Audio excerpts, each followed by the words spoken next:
What's up, everybody? This is Tales from the Backlog. My name is Dave Jackson. This is a video games podcast where I bring in guests to talk about the games we play. Today is a very special episode because I have both of the hosts of the Friendly Neighborhood Gamers podcast, Andrew Kimball and Dylan Wren, here with me today. Hey, guys. Hey. How's it going? Doing great. It's great to have you guys on the show because we have a really awesome episode planned today.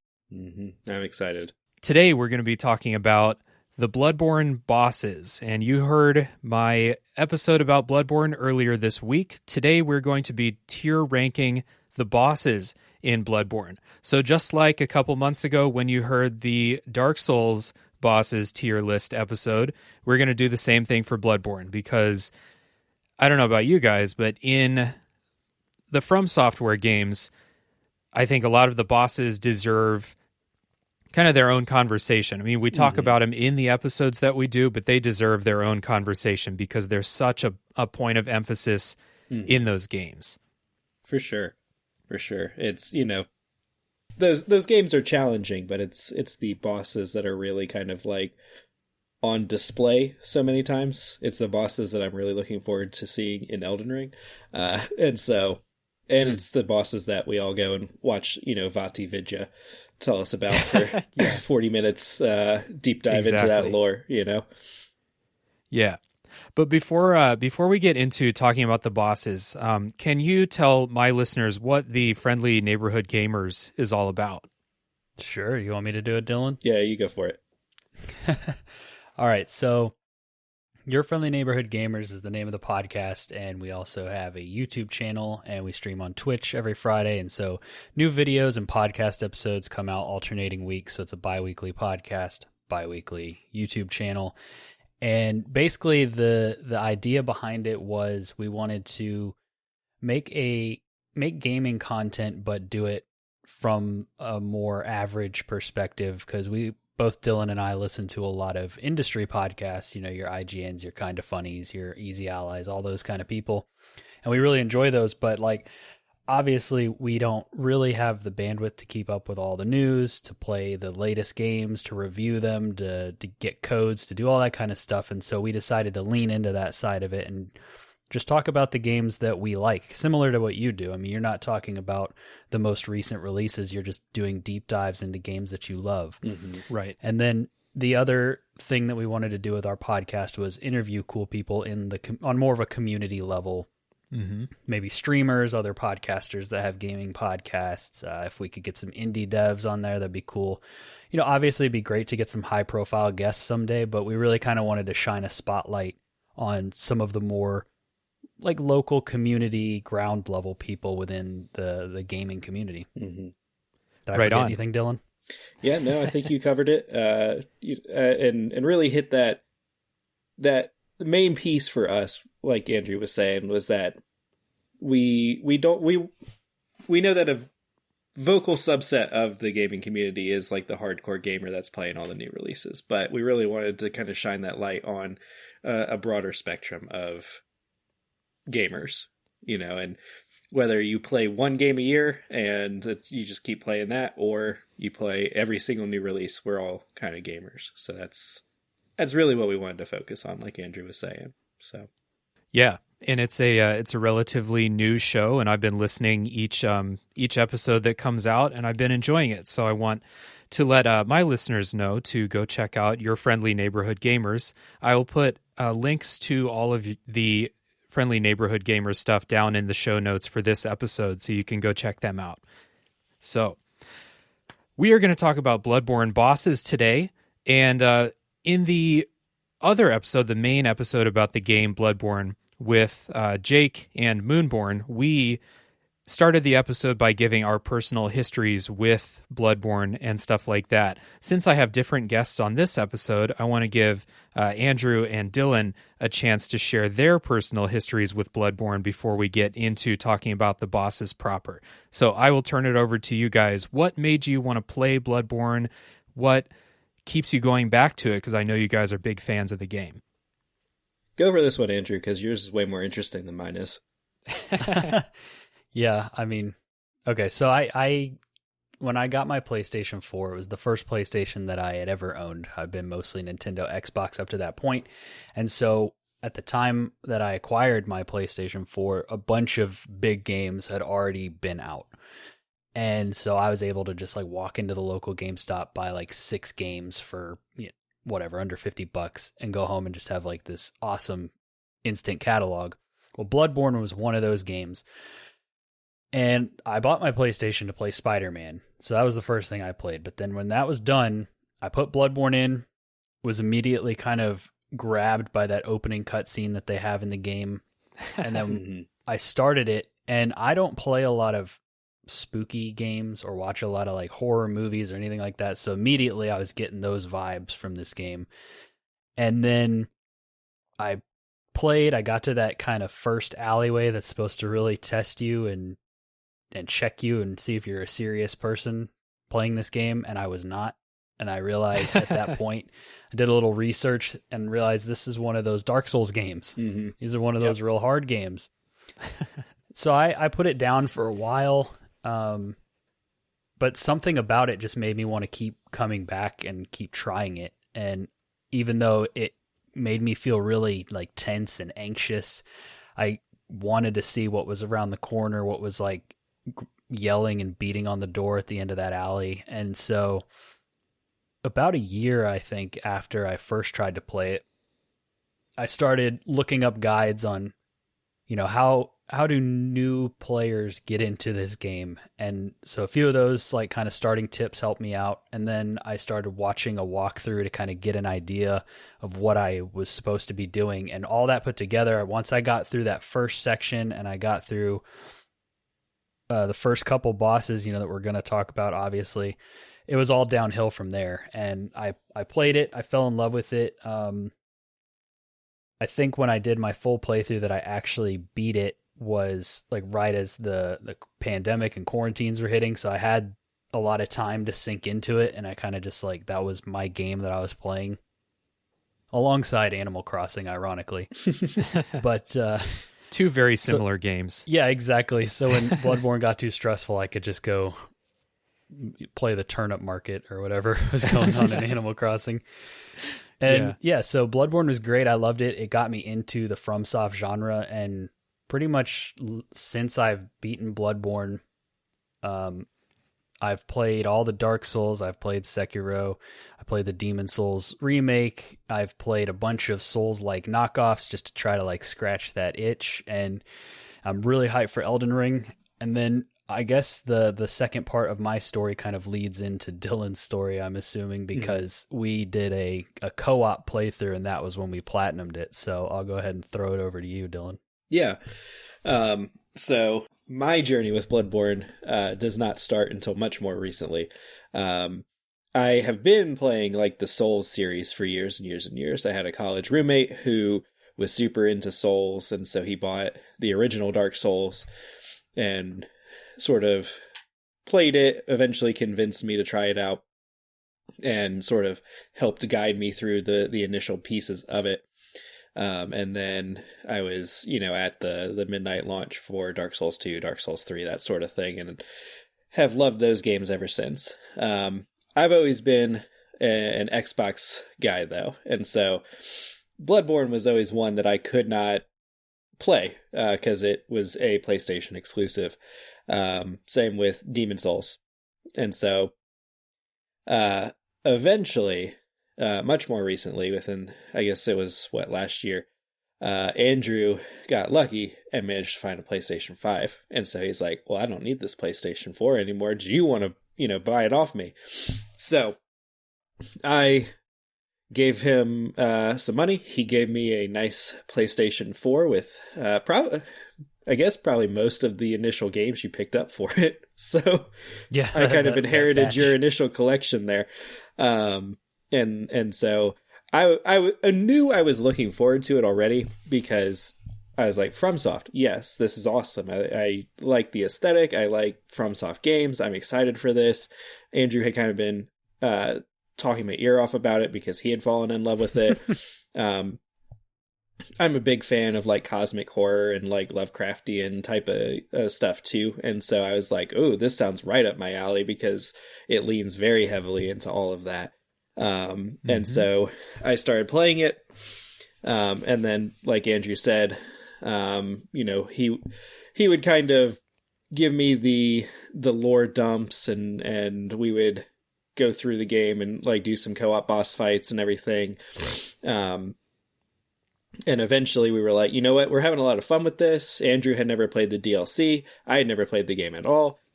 So he was like, you know what? Let's just do a full run. Let's get the platinum trophy. Because we had looked at it and it was like, oh, this seems very doable. You know, really the only complicated stuff was doing the chalice dungeons and like remembering to buy the weapons before you beat the final boss. And so it was a lot of fun, and we had the chance to just kind of I will say I have platinumed both the base game and the DLC. Andrew forgot to grab like one of the weapons or something like that in the DLC, so I'm gonna hold on to that as long as I can. It's unfortunate. It is unfortunate. Yeah, that's pretty brutal. Hey, but you know, like, you have this horrible situation on your hands where if you want the platinum, you have to play Bloodborne again, right? And that's just a terrible situation. My thoughts and prayers go out to you that you have to play Bloodborne again. It's rough. It's real rough. Right? Yeah. So, in my case, I'll just let you guys know and kind of reiterate for the listeners. Yeah. I was also always a Xbox and Nintendo person. I never had a PlayStation. I think I had a PlayStation 1, but I didn't really play it much. And then like no PS2, no PS3. And then I got a PS4 for the first time in like 2019 or something like that. So I didn't even know about Bloodborne, but I was looking at all those like, you just got a PS4. Here are the list of games you should buy, you know? And it was like, God of War. Okay, I'm going to get that for sure. Bloodborne.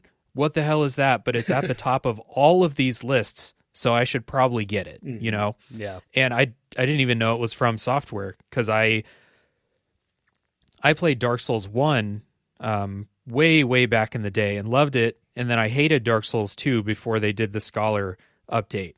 So then I just like stopped paying attention to what From Software was doing. But then I saw like, oh, the Dark Souls people made this. It looks super cool, so I'll play that. And so I totally fell in love with it too. It's really special game, and I like I said in the main episode, when people ask me what my favorite game of all time is, I always pause because it's a hard question, but Bloodborne is a extremely strong contender for like my favorite game ever. Yeah. So this is going to be fun. Yes. We are going to get into the tier list. We're going to go kind of mostly chronological to the best of my memory. I didn't look up the order of the bosses, just went kind of from memory. We're going to go through the game as the bosses appear, and then we're going to sprinkle in Chalice Dungeon bosses as like the difficulty and like the level of the Chalice Dungeons match with the rest of the game. Again, to the best of my knowledge.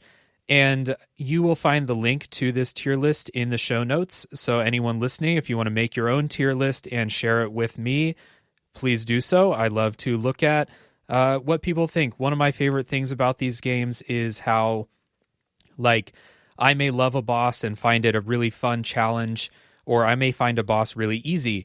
But Andrew and Dylan, you guys probably feel differently, especially regarding difficulty. It's like endlessly interesting to me how some people think a boss is impossible, and then the next person will think that boss is super easy, but they have another boss that they think is impossible. So yeah, it's always interesting to me. Yes. One more thing before we get started, I want to give a full spoiler warning for Bloodborne that includes the entire game.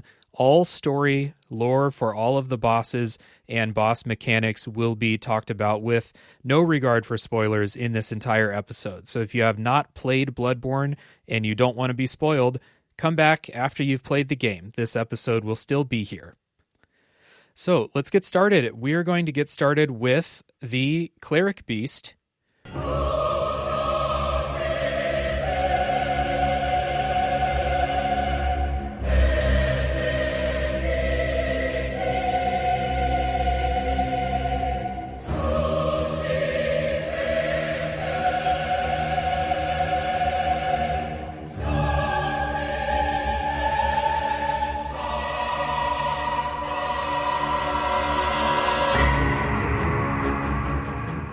who is the first boss that most players are going to fight.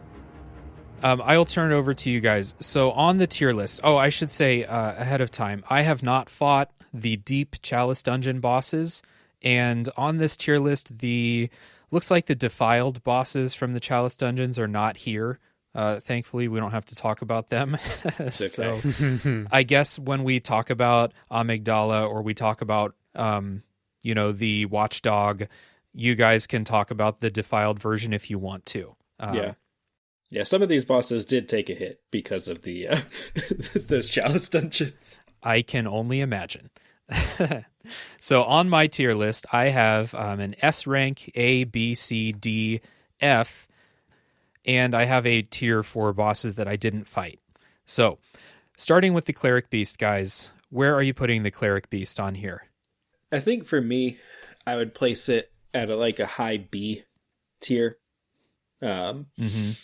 It is a really cool boss. I love how it kind of bursts onto the scene where you're just sort of walking down oh, hey, there's an item. I'm going to walk down this little path. And then all of a sudden you hear this scream and it jumps up on the wall and crashes down in front of you. It's a really cool scene. It's got a great entrance. Yeah. And I would probably place it higher, but I feel like there are other, big beastie bosses that I would probably place higher than it. So for me, it's a really solid B tier, and I like that it feels very fair. The first time you encounter it, if you're not expecting it, it's oh crap, and I'm fairly certain I died the first time I fought it. But it telegraphs its moves well, and it gives you kind of that hey, here's how you're going to learn this. Here's how you're going to be able to do this. And I appreciate that, and I think that's something FromSoft does really well, is put you up against a difficult but fair boss for you to learn. So yeah, I would say FromSoft, basically all the... Yeah, I'm trying to think of the first boss in Sekiro, so I'll just ignore it. I think at least the Dark Souls and Bloodborne games, all of the first bosses you fight are pretty good, tutorial. They're hard, especially if you've never played those before, but they're all pretty good, hey, this is what you can expect type bosses. So yeah, cool. Andrew, how about you, dude? So yeah, for me, I have all of the bosses kind of in order from one to whatever, however many are, of where I think that they fall, but I haven't really put hard lines, so that's the part that I'm going to be pondering here. But I think Cleric Beast gets an A from me because of the presentation, and it's the first thing you see in Bloodborne that's you see a lot of village people and stuff, and weird things are going on. There's the werewolf, obviously. But then this thing jumps over the wall at you, and you kind of realize what you're in for. And I remember the first time I was climbing up that ladder in Yharnam, in central Yharnam, and I heard that screech off in the distance, and I was oh, that's probably going to kill me. Yeah, I'm going to have to fight that sometime, for sure. Exactly, yeah. And so I think that the bridge as an environment can be kind of frustrating with the camera sometimes. But I think other than that, it's really epic location. I think it's a great first boss, a great welcome to Bloodborne, and I love the way that they present it. And so, yeah, that's going in the A category for me. Right on. Yeah, the arena is pretty narrow for as big as the boss is, and From Software cameras kind of struggle with small enclosed spaces. So that's an issue in that fight. The Cleric Beast is in the B tier for me because I think it's a good tutorial. It's a good, it's kind of an introduction to lore. If you think about what it used to be and what it is now, that's kind of cool. Mostly that entrance, the fact that it's one half of the tutorials. I consider Gascoigne to be part of the tutorial too. Yeah. So this is your intro to beast fights, which are going to be, a good portion of the bosses. And Gascoigne, who's next, is your introduction to fighting people. Hunters. And there are a lot of there's a lot of like people or hunter fights in this game. So where would you guys put Gascoigne? I have Gascoigne in A. I like you said, it is a tutorial fight, but I think it is a very good tutorial fight. The sort of 3 phases he goes through are really cool. And like when you first encounter him, just the opening cutscene where you're kind of like, up until that point, you hadn't really encountered a hunter like that before. Like you fought the random, like almost zombie people, just kind of wandering the streets. I know they're not zombies, but like it felt very, like, coming from Dark Souls, it felt very like, oh, these are the random like undead guys from the opening of every Dark Souls game. And you had fought some like kind of werewolf stuff, and then you get to this guy and you're like, I don't really know what to expect. This guy has like the same powers as me. He's and that's kind of intimidating. He has the trick weapon, which is really cool to see how he's got his gun, and so he can parry you back if you're not careful. And so I thought that was really cool. And lore wise too, I did the Vadi Vidya deep dive and learned the lore. Yep. And even though it is very sad lore, it's cool to like kind of know that going in and be like, oh, you can use this music box. Like I remember Andrew saying like, hey, as we were going through, he was kind of giving me the rundown of, well, this is his daughter, that girl that you talked to at the window. And like, this is the music box. So if you play the music box when he's turning, you can get him stunned and get some free attacks in there, but also like this is why it stuns him. So it was just overall really, really cool. I loved the arena that you fight him into. So A tier for me. Cool. I'm going to go A as well, I think, for everything that you mentioned, because when I kind of made my list, I think I was focusing a lot on like the boss, the fight, the arena, but then when you started talking about the lore, because I was thinking maybe he would slip to B for me. But when you started bringing up the lore and all that, and like the first time I figured out what was going on there and how tragic the little girl's story is, and yeah, that definitely bumps it up to an A. Gascoigne is a great second half to the tutorial, like you mentioned, teaching you how to deal with the hunters, and they did a good job of giving you all those tombstones and things like that to kind of create space if you need it and catch your breath, but not for too long. And then, that third phase kind of comes out of nowhere and catches you off guard if you're not ready for it. And all that paired with the lore, I'm going A on this one. Yeah. In the regular episode for Bloodborne that I released, we did top 3 bosses in there, and I had Gascoigne in my top 3. So he's going in the S tier for me. I think fighting him like while he's in regular human form is very cool, but when he transforms, that is a very like oh shit moment, because like it's the first time you've seen that, and like you've kind of heard go hunt some beasts basically, and they kind of just set you free, and you get a little bit of lore throughout like the beginning, but you don't see anybody like full on transform until Gascoigne does it. So the that transformation's good. The story, like you guys mentioned, it's very, very good. I was never able to get the music box because he's super aggressive, or like get the music box trick to work. He's super aggressive, and the music box takes a few seconds to play. And it just stuns him for like, a couple of seconds. It's not super powerful. It's really good for like a beginner playthrough, because if you pop it right as he's like transforming, as that animation's happening, when he comes out of it, like you said, if you didn't do it too early, he'll get stunned for a few seconds, and it's usually enough time to lob a couple Molotovs, and fire is really effective against beasts. Right.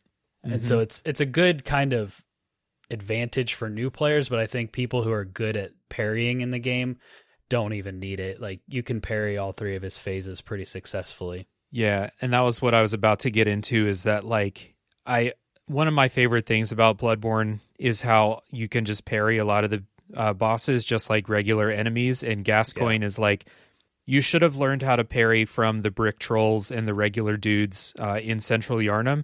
And then if you were to like try it on Gascoigne, 4 or 5 times, you'll realize that you can parry him too.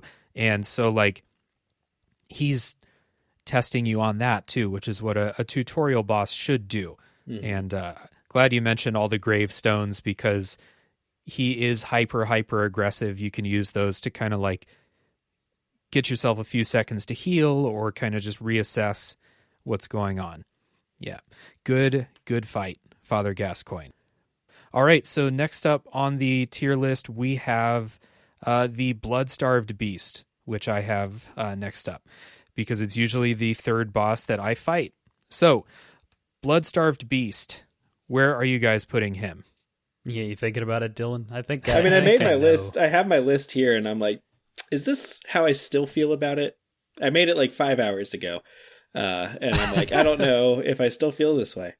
I don't. What I'm wondering going into this, like, are there going to be C and D's and E's, or is it going to be really top heavy with a couple F's? Because no, I don't know if I haven't. Okay, I don't know how mine's going to shake out if I have any like middling bosses.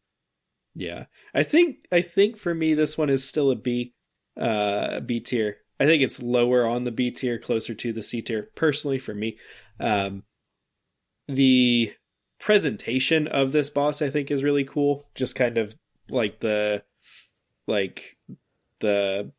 way that it's got like the skin flaps and stuff that are basically like hunters were trying to like skin it, and it's still alive and it's attacking you now. I think is very interesting, and it kind of introduces that sort of like DOT, like damage over time mechanic to you. And it's like, hey, you know how you used to just like dodge around and use blood vials and parry? Like now, if you like, eventually this boss will start poisoning you pretty much. So I thought that was pretty cool too. Is that the most impressive? There are like bosses that I like a lot more than this one. But I think it's a solid B tier for me personally. So I'm going B as well, and I think it's because I think I've played the beginning part of Bloodborne the most, obviously, and so I have kind of an attachment to some of these areas and these bosses. I really like Old Yharnam, and I like the Blood-Starved Beast as like the cap to that. And I think Cleric Beast and Gascoigne were tough for sure, and my first playthrough I didn't beat Gascoigne by learning how to parry. I created space, used my threaded cane on like whip mode, and just like got in hits where I could. Then I did the music box cheese. The Blood-Starved Beast was my first real check, I think, my first playthrough. It was so frustrating with the poison. I tried lighting my weapon on fire. I tried throwing Molotovs. I went online and realized, oh, you can cheese this boss if you use the pungent blood cocktails, and that never worked for me. She would never take the bait for that. I assume it's a she. I refer to it as a she. I think that's because the speedrunner I watch refers to her as Susie Skinflaps. But it's that was like my big check, my beating my head against the wall, like, oh, I was so close that time. Let me try it again. And beating this boss was one of the most satisfying victories in my first playthrough. And so I don't think that it's the strongest boss in the game, objectively, but I think for me, it's coming in at a B.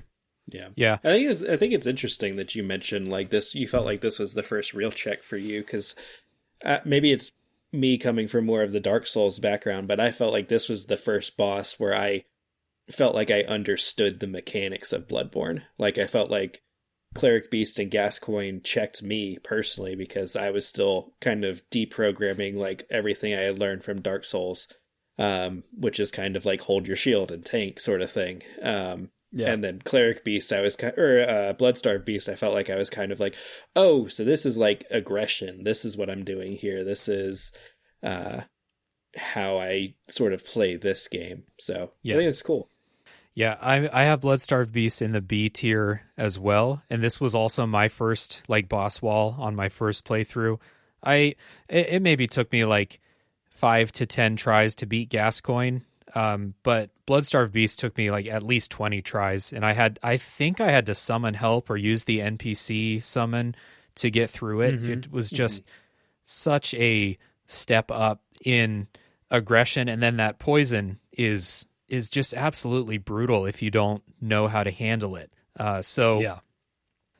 I put it in the B tier. I don't like the poison as a mechanic. I get it. They're trying to not let you just stand right in its crotch and wail on it like you do for so many FromSoft bosses. But I'm not a huge fan of the poison. But I do like how this boss kind of, unlike Gascoigne and Cleric Beast, this boss really teaches you to like remember to use consumables in boss fights. Because I'm one of those people who picks up consumables in Souls games and then just never ever uses them. Because I'm always like, well, what if I need it later? Or like I use all my fire paper in this boss and then I die and it's wasted fire paper.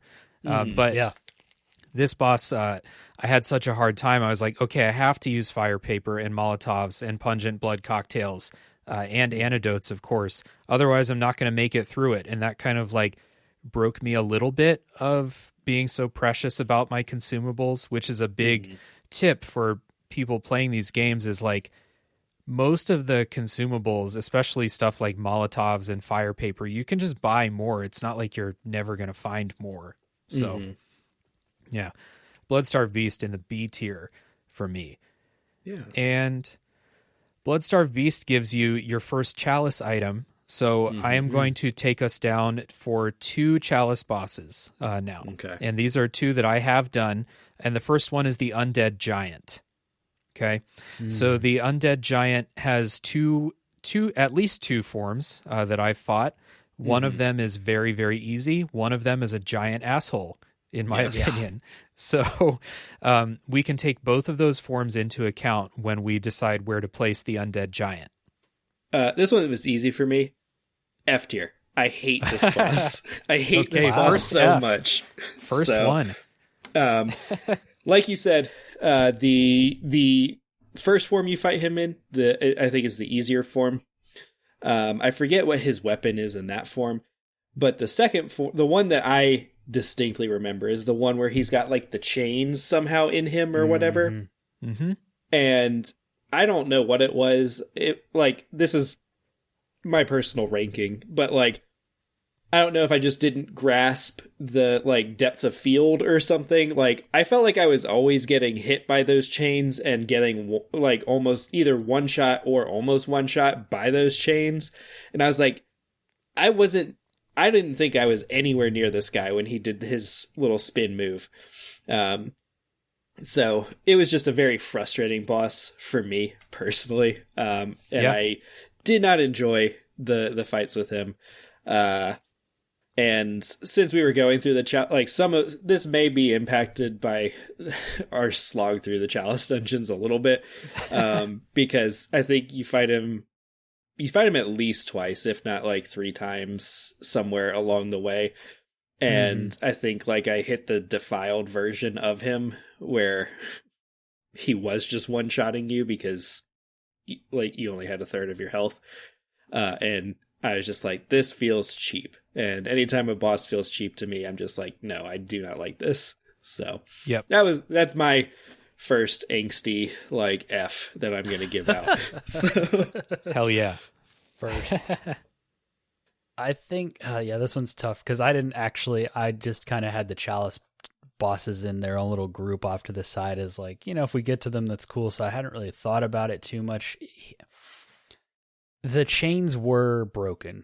The chains on his back when he would do his spin attack. I think I have the video of me finally beating him, the like hard version recorded. I remember going back and watching it and just like, it's not a fun fight to watch because it's like run in, couple hits, then like run to the opposite side of the room to avoid that garbage. And then the only thing that I think was kind of cool was he had that like blood sac or pustule or whatever on him, and if you could pop that, you got like a big damage like all at once.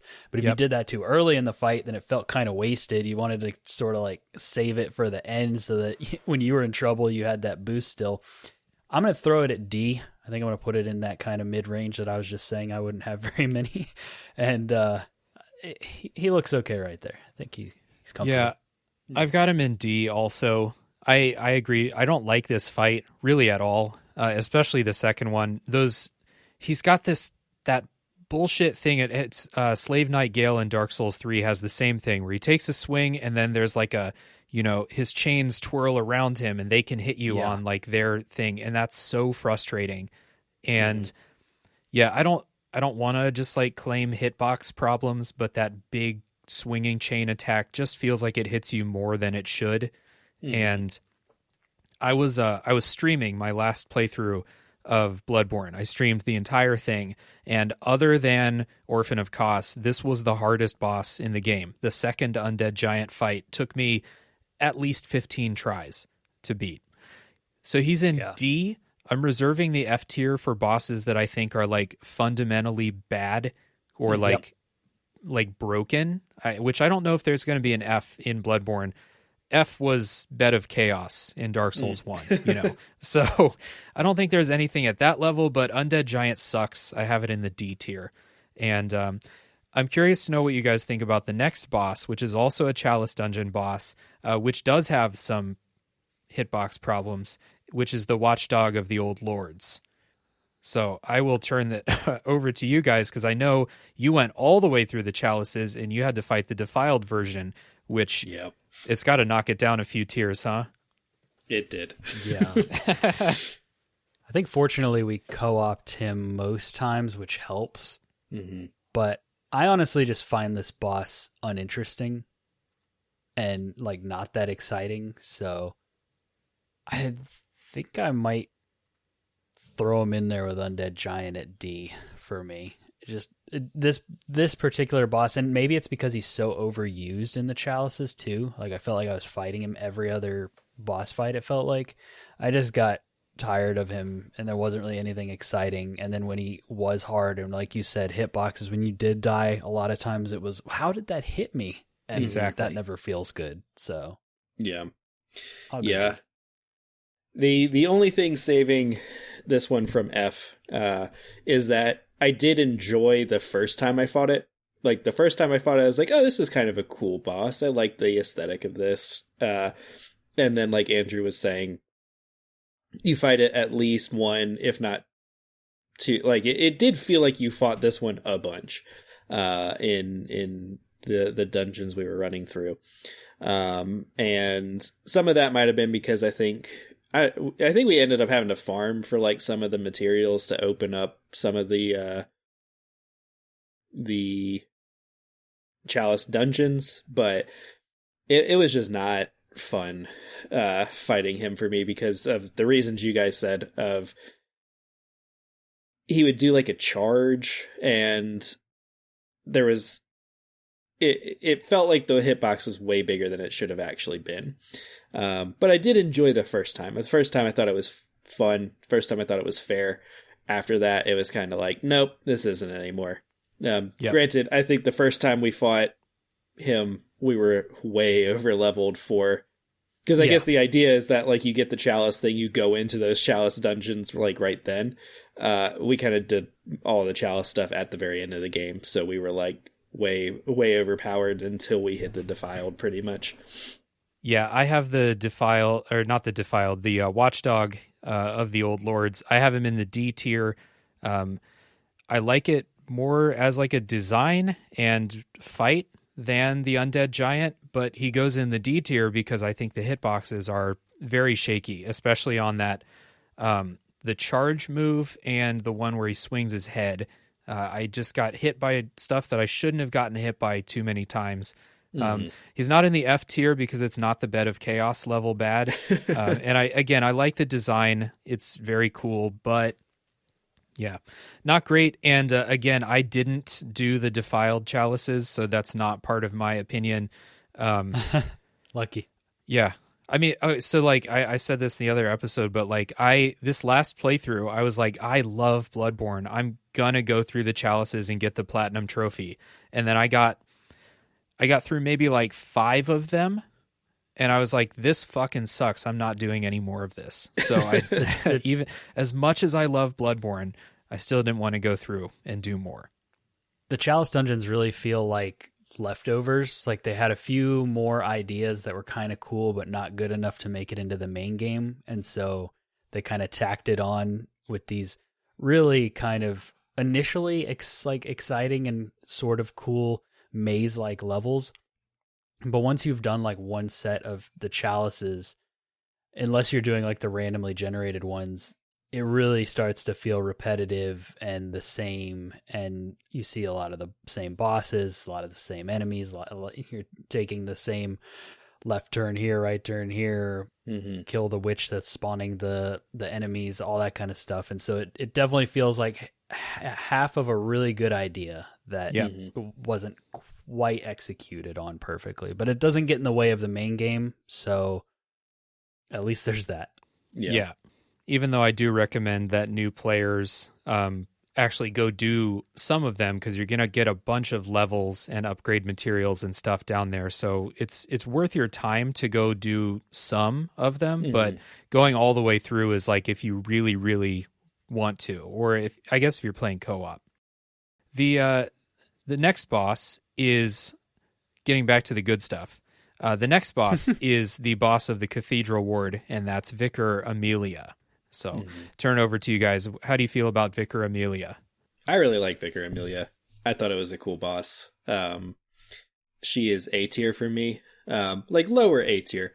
But I think like the cutscene where you go in and like you see this woman just kind of there, and you're like, oh, okay, I'm not quite sure what I expect here. You fought through Cathedral Ward, and then like there's just blood everywhere, and she's this massive creature and like has these white rags kind of hanging off of her.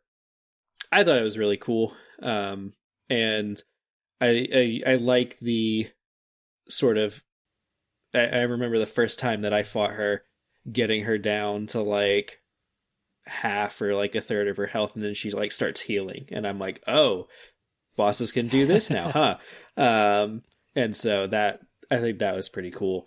I like the arena that you fight into. I thought it was like fighting in the cathedral feels kind of like that culmination of that zone, and Cathedral Ward's probably one of my favorite zones in the game. Just kind of like wandering around and like keeping on coming back to it and seeing all the changes is really cool. So I think I'm gonna go B with this one. I like the presentation of this fight. I like what she looks like, the kind of big white dog.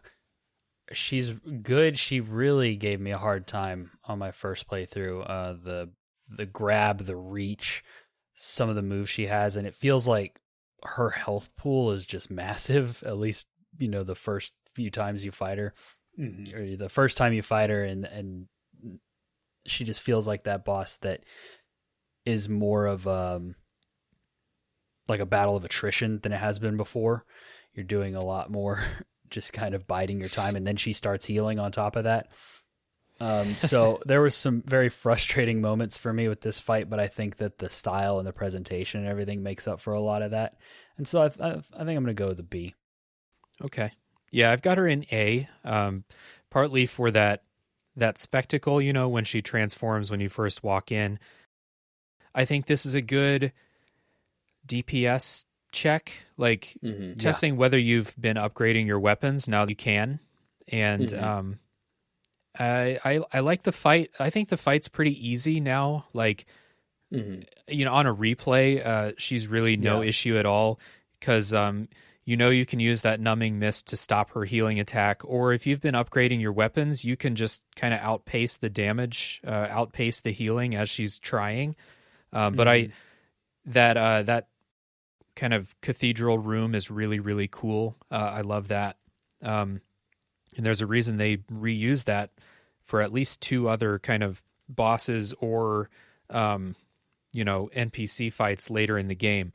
So I'm putting Vicar Amelia in A. I love the sound like that she makes.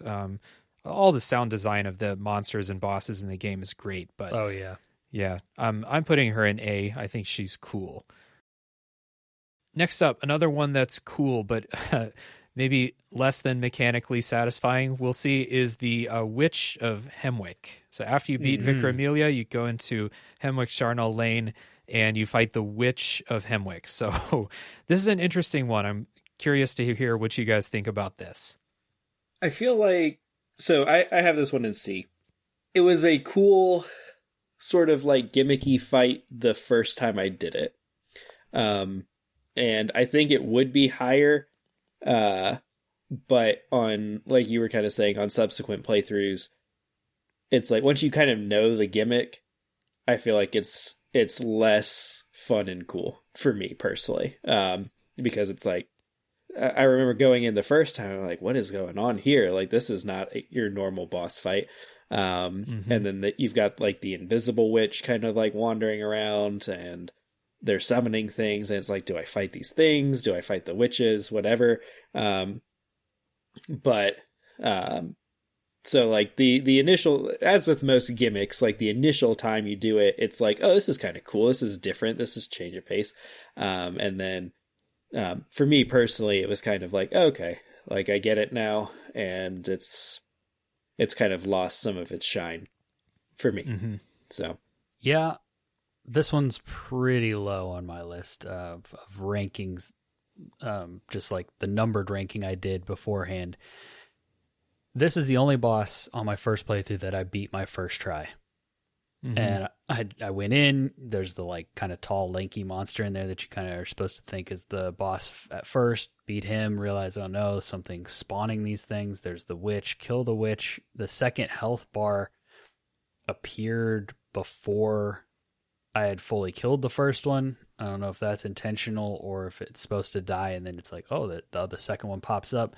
But either way, once I kind of figured out what was happening, I was really easily able to just kind of run circles in the room and just whittle them down. And being that this was my first FromSoft game and my first playthrough, I felt really proud of myself for doing it in one go at that moment. But now, like, yeah, I don't think I'm a fan of the gimmick fights in any FromSoft game that I've played so far. Like, Demon Souls obviously is probably the worst offender because it was so early on, but there's at least one in Sekiro that I can think of that I wasn't crazy about, and so this kind of fits in that category. I'm gonna put the witches at D. Okay, I have them in C, and the only mechanically, I think it's an F, but it's in C because I think that it's like the horror theming of the fight is very cool. How like if she so she'll shoot these like magic things that stun you, and she'll like waddle over to you and jump on you and start cutting your eyes out, and like her lair is just covered in eyes, which that is cool enough to give it 2 tiers. You know, if this fight was like mechanically satisfying at all, it would be much higher, but I have it in C. It's not great. I also beat it my first time I ever played it, and I died like twice when I was streaming it just because I kept getting hit by that stun attack. She's also a reused like just enemy, or maybe it's vice versa, but there are like the witches like her in the DLC. Well, no, in the Hypogean jail, like the unseen village kind of area that they can run up. I remember you go down like you're going to fight Parl, and you see the one run past the doorway, and so you think you need to go left to get her, and that one on the right usually gets you in the back your first time. Okay. There's one there's one that follows you to Ludwig's boss arena in the DLC too. Yeah. That's a good thing I was going to say about the Bloodstarved Beast. It's cool in the DLC when you find a Bloodstarved Beast in a cave and you absolutely whoop its ass after it gave you so much trouble earlier in the game. That's always a good feeling. Yes. Similar to the Capra Demon Factory in Dark Souls 1. Yes. So, Witch of Hemwick, C tier. Moving on, we just talked about Dark Beast Parl, so let's talk about Dark Beast Parl, which was one that I could not beat by myself my first try. So I will. I'll turn it over to you guys. Where are you putting Parl? This one is a tough one for me. He's like on that borderline of B and C for me, I feel like, and I think I'm gonna put him B, but like he's probably the lowest of my B tier for me personally. He is a pretty cool, like big beast fight. I like the electricity aesthetic of it. I think that's kind of like, oh, an elemental sort of stint is cool. I think I got really lucky the first time I fought him. I don't know if it was like a glitch or if like, I feel like the hitboxes worked the other way for me in this one, where I was like, I should be getting hit, but for some reason I'm not. But I enjoyed the first time I fought him. Every time I've gone back to fight him, I'm like, I hate this boss. Which is why I'm going to put him at like the bottom of my B tier. But it is a fun, like, little fight. I wish the run back was not quite so annoying. Yeah. So we try not to factor in boss runs when we talk about the bosses, but if there's one that's like just super annoying, like it really affects how you play the boss, because you're fighting, you're like, really, please don't kill me here, because I don't want to do that boss run again. And that one to Parl sucks. Yeah, and since he's an optional boss, like, there have been times I've played through it again where I'm just like, you know what? I died. I don't want to make that boss run. It's optional, so I'm just going to skip it. So, yeah, Parl for me, I think is going to be my first C. And because this is, I really like how this boss looks, and how you walk into that arena for the first time, you drop off the edge, and you're like, oh, I can't go back now. And you just kind of see the lump like laying over there, and then the electricity kicks in. You really kind of have that like, oh no moment. And this one was tough for me on my first playthrough for sure. And then I can't remember where I heard it, if it was in a video or if somebody told me or what, but somewhere I picked up, don't lock on.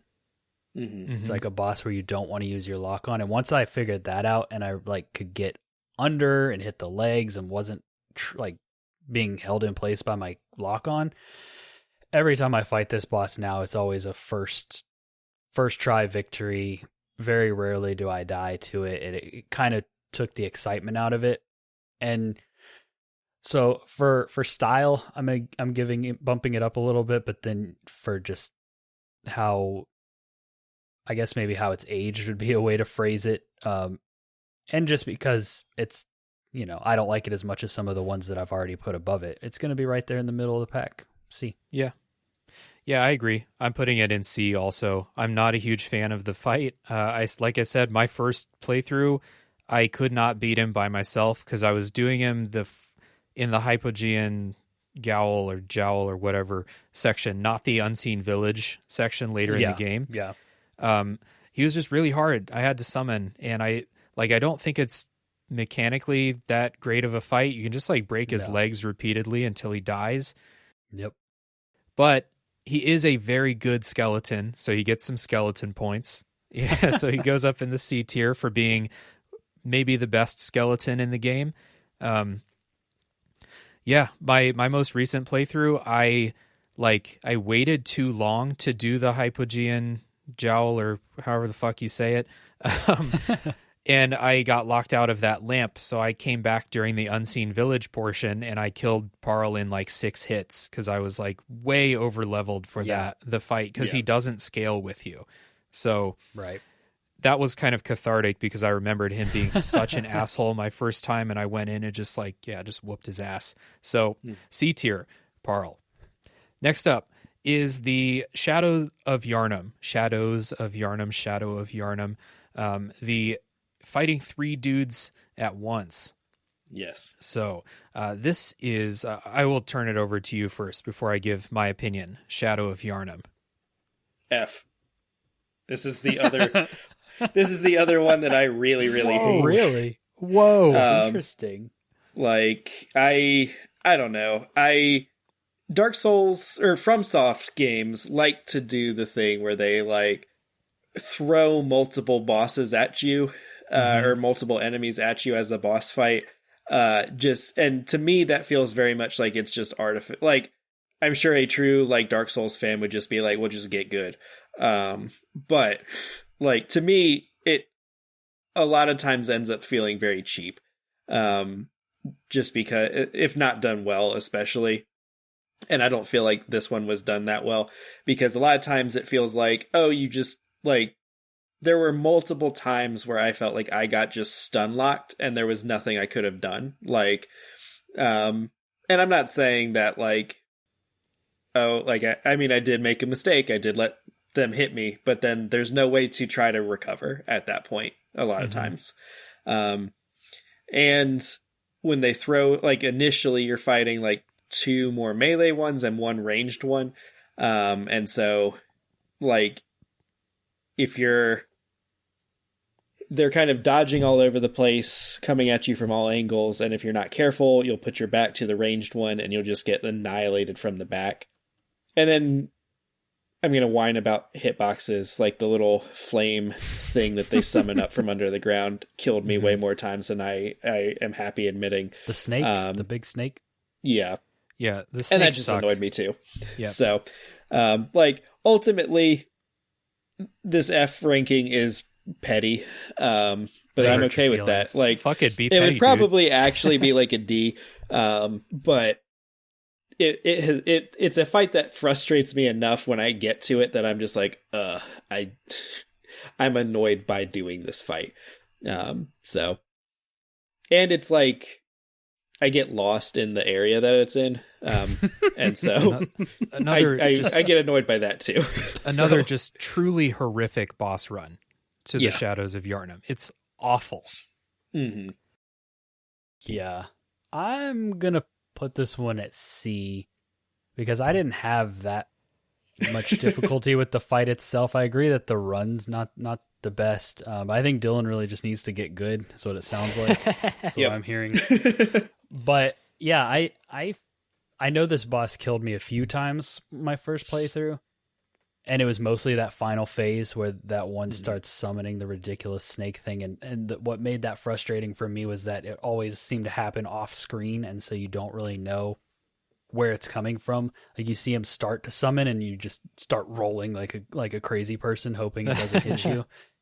And that was kind of annoying, but even though there's 3 of them, it's still not like the gank squad from Dark Souls 2 or anything like that. It's not that bad to me. So I'm going to put it at the middle of the pack. Like, I don't love it, but I don't find it as like egregious as Dylan does.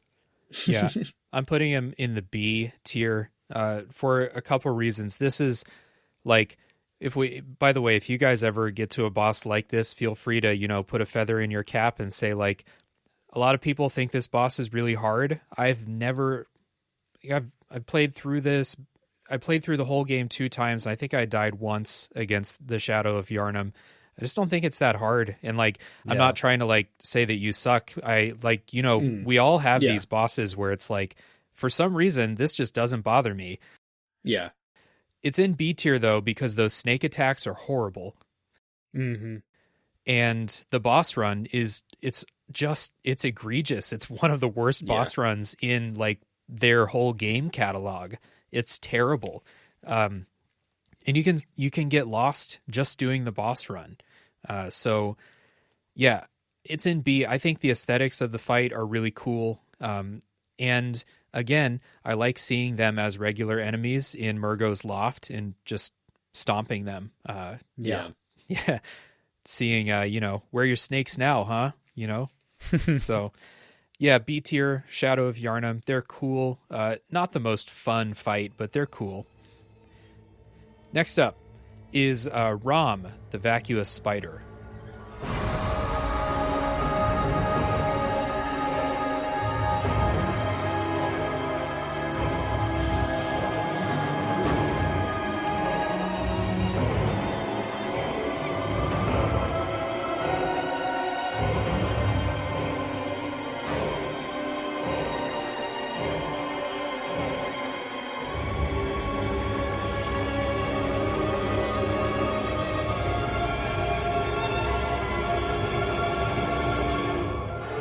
The vacuous spider. So where do you guys put Rom? I'm going to put it high B for me. Wow. Yeah, wow, indeed. And let me tell you, all of this is coming from like lore and aesthetics, because as a fight, I don't particularly enjoy fighting Rom. I feel like your fight with Rom goes one of two ways. You either get ganked by the spiders and it's just annoying, or you like run up and are able to like just wail on Rom and get enough damage in that you beat it in like 2 phases. This might be one of the ones where like I know a lot of people hate Rom. I've never personally been bothered by Rom. I just don't think it's that interesting. But lore-wise and just like aesthetics-wise, I think it's very interesting because this is where the game takes that. Like, the game has been kind of like spooky horror and has been hinting at a lot of stuff up until this point. This is the point where it takes that big, huge turn and is like, this is cosmic horror now. And I really like that aspect of it. I like that you go out, you fight it in the middle of this like glassy lake, you kill it, you see the I forget her name. Queen Yarnum. Queen Yarnum? Queen Yarnum, yeah. Yep. And the blood moon happens. And you've got all of the like, you go back and everything has changed. And so that to me puts this at B tier. So okay. Yeah. I'm going C for the same reasons, because I like what it is in the game, but I don't like this fight at all. I don't like Rom. I think they came up with a cool design and then they were kind of stumped on how to make it a fight, and so they just thought, what if we just gank you with these spiders that you can only hurt if you hit them in the right spot? And I don't find this fight particularly hard. Even my first playthrough, I died a couple times, but I didn't find it that hard. I always go for the ignore the spiders approach and just try to get in as many hits as you can before they get too close, roll away, get in more hits. And it seems to work for me, but I don't think it's a fun fight at all. I think it's kind of bad, but I really love, like you were saying, Dylan, what it is in the grand scheme of the game, and that carries a lot of weight for it. And so it lands it kind of right in the middle of the pack for me. Yeah, so I like Rom lore-wise, and I consistently have trouble with the fight. Like, Rom is in my top 5 most difficult bosses for me whenever I play through the game. It's just ridiculous how hard I find this fight. And I like you're right, it's either like I get ganged up by spiders, and I like to avoid that. Whenever I fight Rom, I always kill as many spiders as I can, because Rom will just chill. But I get hit by those magic missiles like the meteors. Every time. I just get crushed by those, and I know like all you have to do is run to avoid them. But I still just get demolished by them. And Rom is the rare boss that goes down into the chalices later, and it's like much easier in the chalices because you have pillars everywhere. You can block those things with the pillars. But I have Rom in the D tier. I hate this fight so much. I think lore wise it's cool, but I really hate this fight. Like, every time I beat Rom, I'm like, thank fucking God that's over. That sucked. So it's interesting to see how we all kind of felt differently on that one. Yeah, for sure. So speaking of chalices, we're going to take a little detour into the chalices and talk about 3 chalice bosses. This is going to be quick for me because I don't remember a whole lot about them, but I did fight them. I know that I fought them. So the first one is the Bloodletting Beast. And that's kind of like midway through the kind of regular chalices before you get into the defiled ones, I think.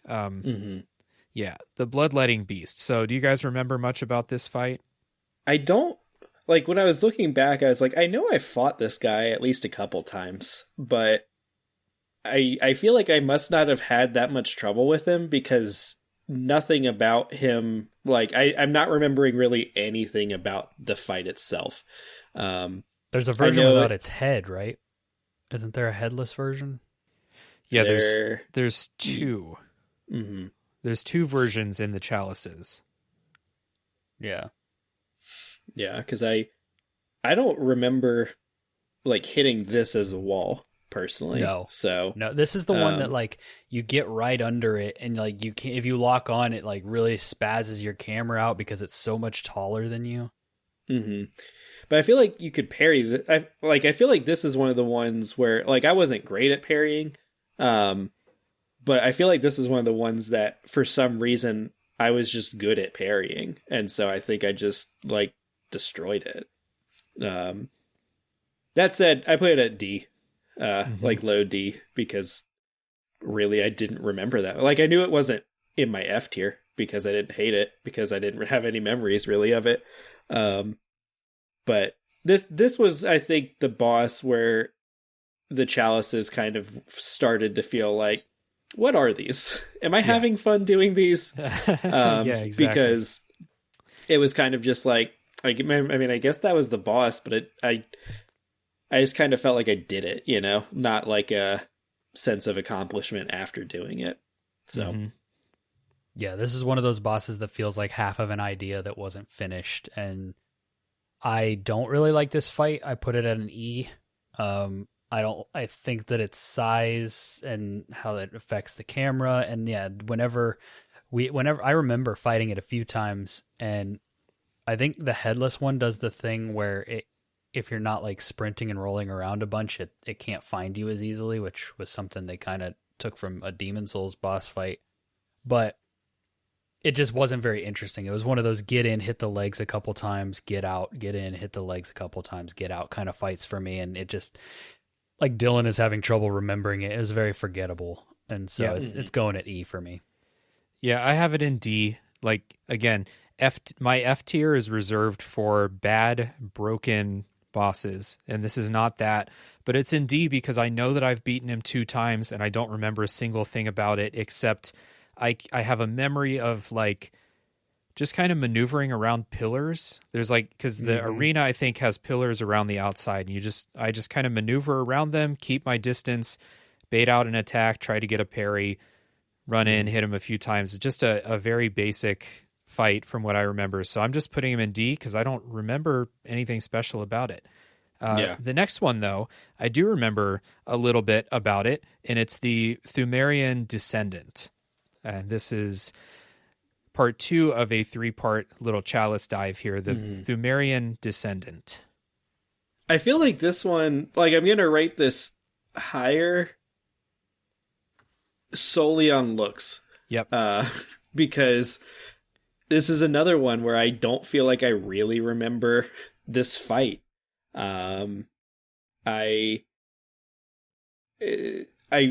I remember the arena, like, because it was like the big open arena, and I feel like he has the curved sword, and it was one of the where you kind of started getting into the Thumerians, and that was kind of cool. But I think it falls into that same, like if these bosses were not all right in a row, I feel like maybe the chalices would have had a different vibe for me. But I feel like there were like 2 or 3 right in a row that felt very forgettable to me. And this is one of them where it's just like, okay, you know, I fought it maybe a couple of times, beat it. Didn't really find it that, like, didn't run up and, you know, spend 3 hours trying to beat it. It was like, okay, you know, 2 or 3 attempts, beat it, move on, cool. And then never really think about it again. Right. So D tier. But higher than Blood Starved. So, or Bloodletting. Yeah. So this one I think I get mixed up with the Thumerian Elder.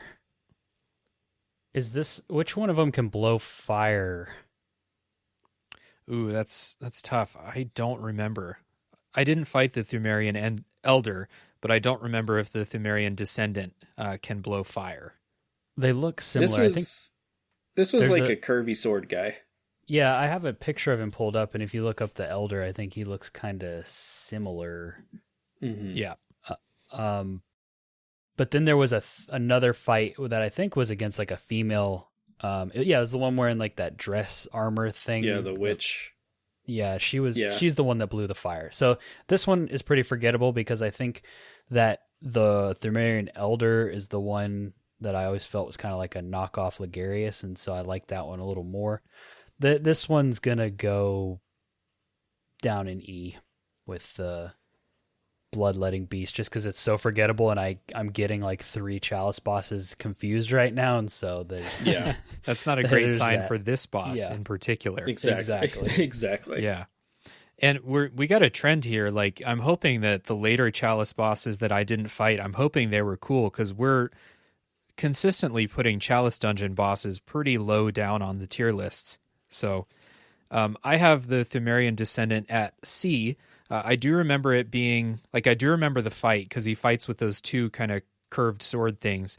And I beat him my first try, just like I beat the Bloodletting Beast my first try. And yeah, I just don't remember much about the fight itself, but he looks very cool. So I'll put him in C, because he's better than Bloodletting. I like him more than Rom, he's not Undead Giant. So he goes in C tier for me. Not much to say.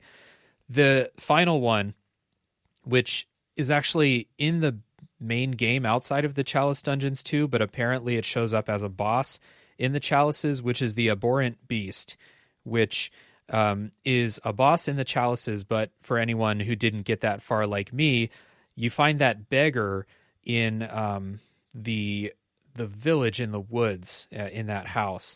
And if you attack him, or if you send him back to Odeon Chapel, he'll turn into this Abhorrent Beast. And what do you guys think? Because you fought him as an actual boss. I also have him in, like, he's high D tier for me. But I didn't particularly enjoy this fight either. And it was another one where, to me, it felt kind of forgettable as well. I don't know. I could see him being in C tier because of that experience of fighting him in the I think it gets bumped to D tier for me because I fought him twice. Like, if it had just been the beggar guy and he was like that optional sort of boss fight, I feel like he would be solidly in C tier for me. But because he was reused and I was like, okay, I know this fight, like, I fought him already, I feel like that bumps him to D for me.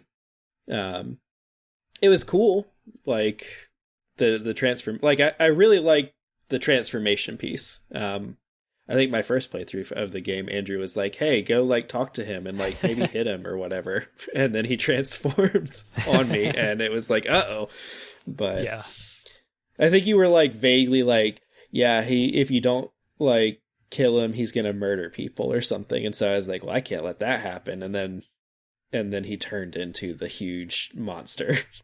Yeah, I was like, well, I mean, look at him. He's sitting there eating the corpses of, next to be.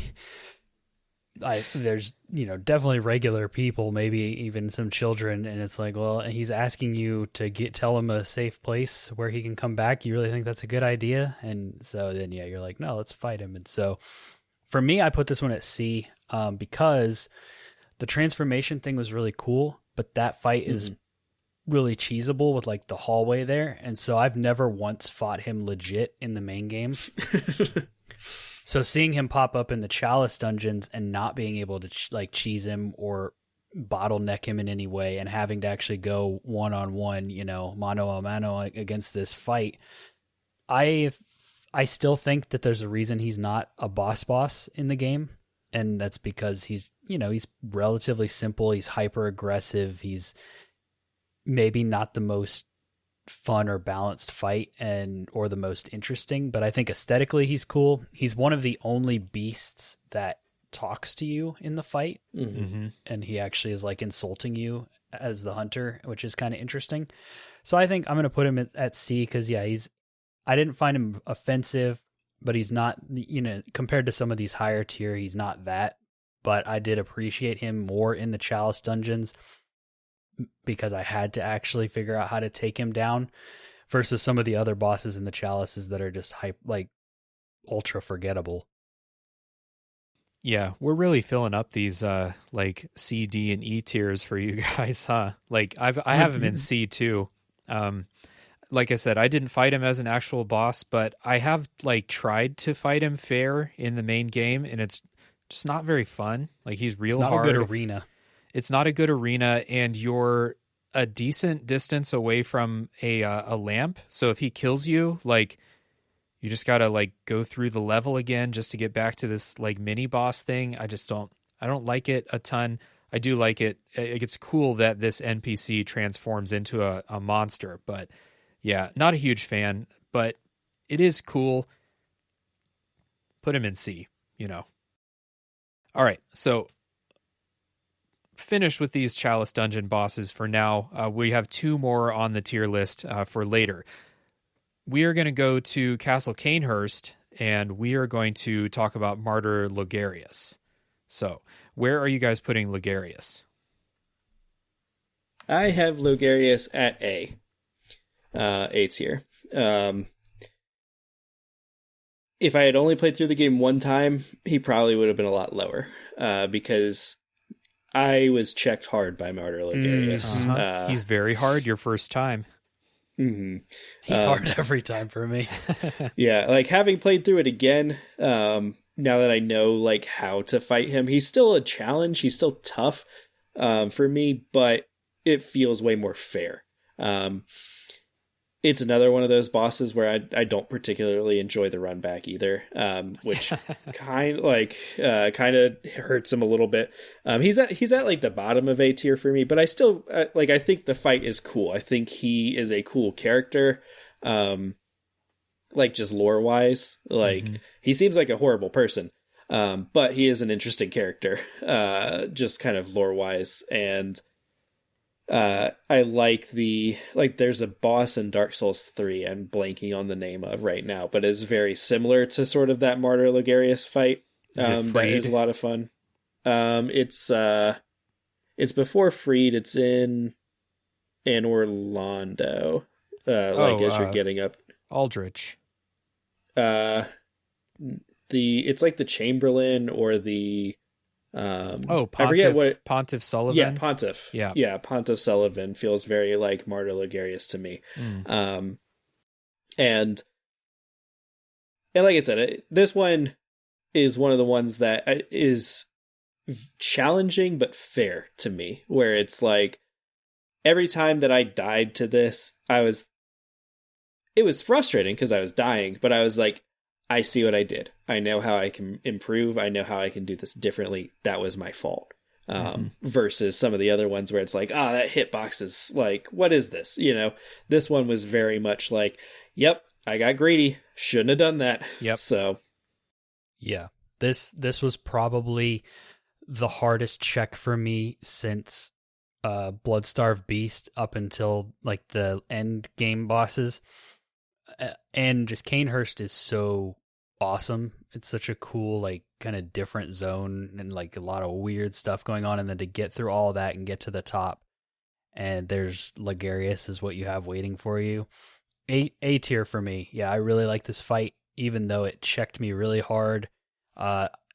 Probably one of the ones for my first playthrough that I had to do the most to actually finally persevere and beat him. And on subsequent playthroughs, I know what to do now. I know, the strats. Still hard. Still challenges me pretty much every time. But now, I enjoy it. I'm a glutton for that punishment at this point. And so I like it. I love the style. I love the rooftop. I love what you unlock after you beat him. Just, all around solid fight. That's A for me. Yep. Yeah. Also A for me. And if there's anything bringing it down, it's the boss run, which several times I'm like, all right, this is the time I'm going to beat him. I know exactly what to do. I'm in the zone. And then I just fall off of one of those like rooftops during the boss run. It's a real like deflating feeling when that happens. So you got to do FromSoft platforming, and you're guaranteed to lose at least some health on the way. Yep. And you got to either decide if you're going to cost a blood vial or if you're just going to roll with it. Yeah. Everybody's favorite feature in From Software games, mandatory platforming. It's awful. It's terrible. Stop it. He's in A tier. I have a lot of fun with this fight. I think this is an ideal, like, this fight is hard, but it's like very learnable.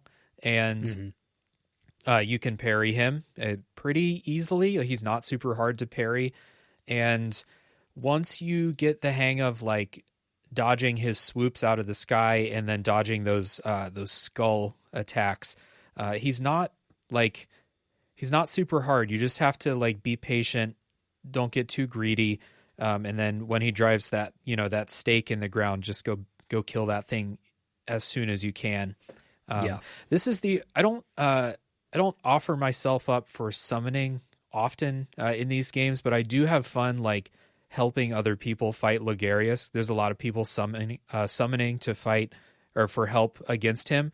I do have fun summoning for him, or like being summoned. It's a lot of fun. Yeah. Logarius, good boss. The next boss that I have on the list, the jury's out on Amygdala.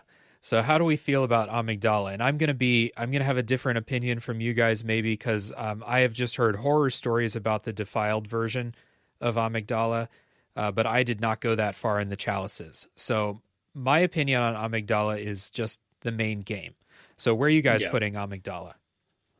I have Amygdala at C tier, which tells you how much I like the base game normal version of this fight.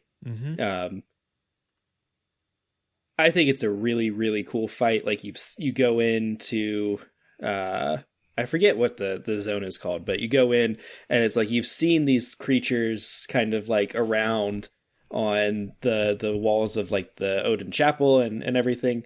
And then like you get here and you're confronted with one and you have to fight it and you're like, holy crap, this is cool.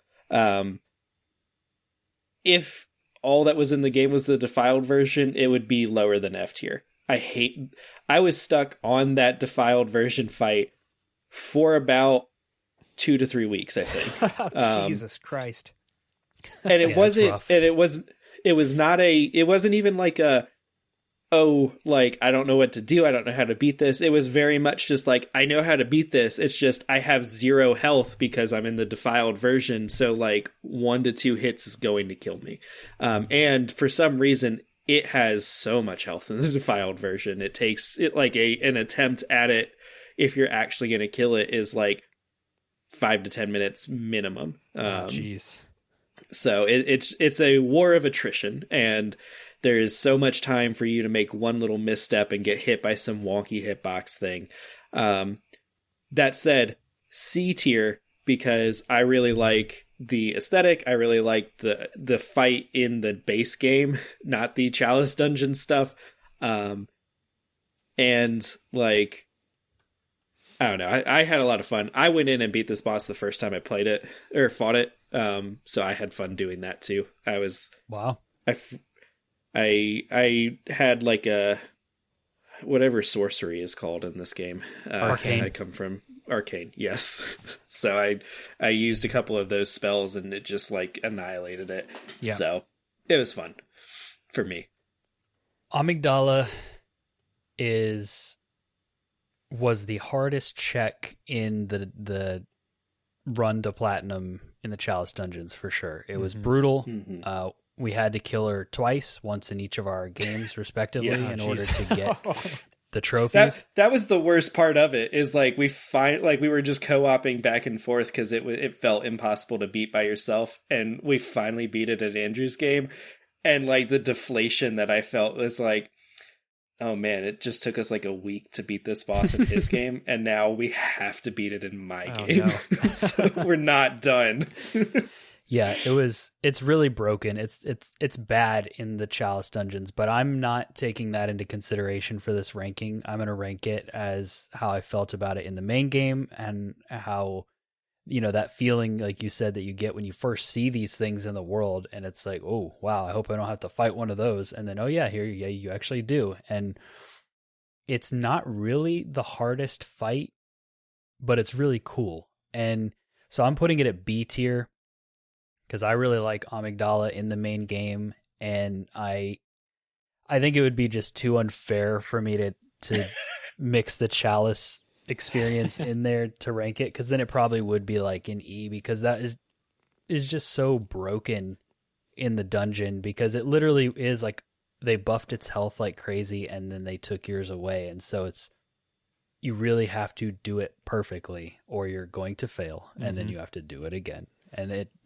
it's just, FromSoft is praised so often for their balance and for how fair the fight seems, and how for a lot of it, if you die, you know what you did wrong and where to correct. The Amygdala Chalice fight was just, it's broken, it's unfair, and that makes it unfun. But the main game, I really like that fight and that part of the world, and the reveal of being able to see the amygdalas in the world after you beat Rom and all that stuff. So B tier for me. Yep. Also in B for me. And I really like the design. Like, it looks like a spider, but it's definitely not a spider, like it's something else. So I like that. The reveal, like once you get enough insight and you can see them around the world, is definitely like what the fuck? Like, actually, what the fuck is happening here? Moment. And there's a moment in the boss fight where you do enough damage and it rips its own arm off and starts swinging its own arm at you. And anytime a boss does that, it's always great. Like, any game, anytime a boss rips off one of its body parts and starts hitting you with it, I'm all in for that kind of thing. So Amygdala goes in B. I hate the Nightmare Frontier, like the level that it's in, but I like the fight a lot. I hate that level so much, but the fight is really good. Love it.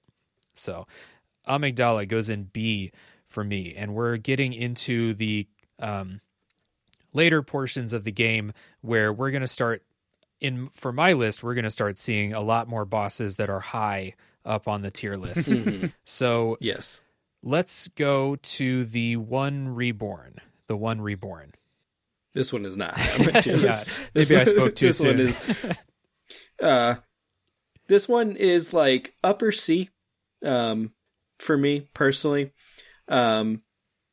This is, I think, Bloodborne's best kind of gimmicky fight for me personally.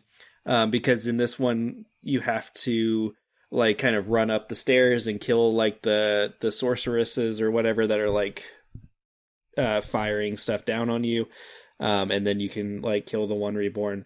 And it is like, I like the boss design. I think it's a cool, like, like what is going on in this zone sort of boss.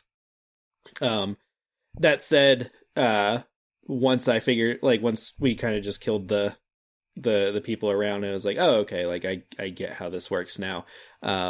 It's not it to me, the replayability is not as high as a lot of the other bosses. Like if there was a mode in Bloodborne where I could go back and I could fight all, like, I don't have to make a boss run, don't have to like do anything, I could just go in and play a boss fight again.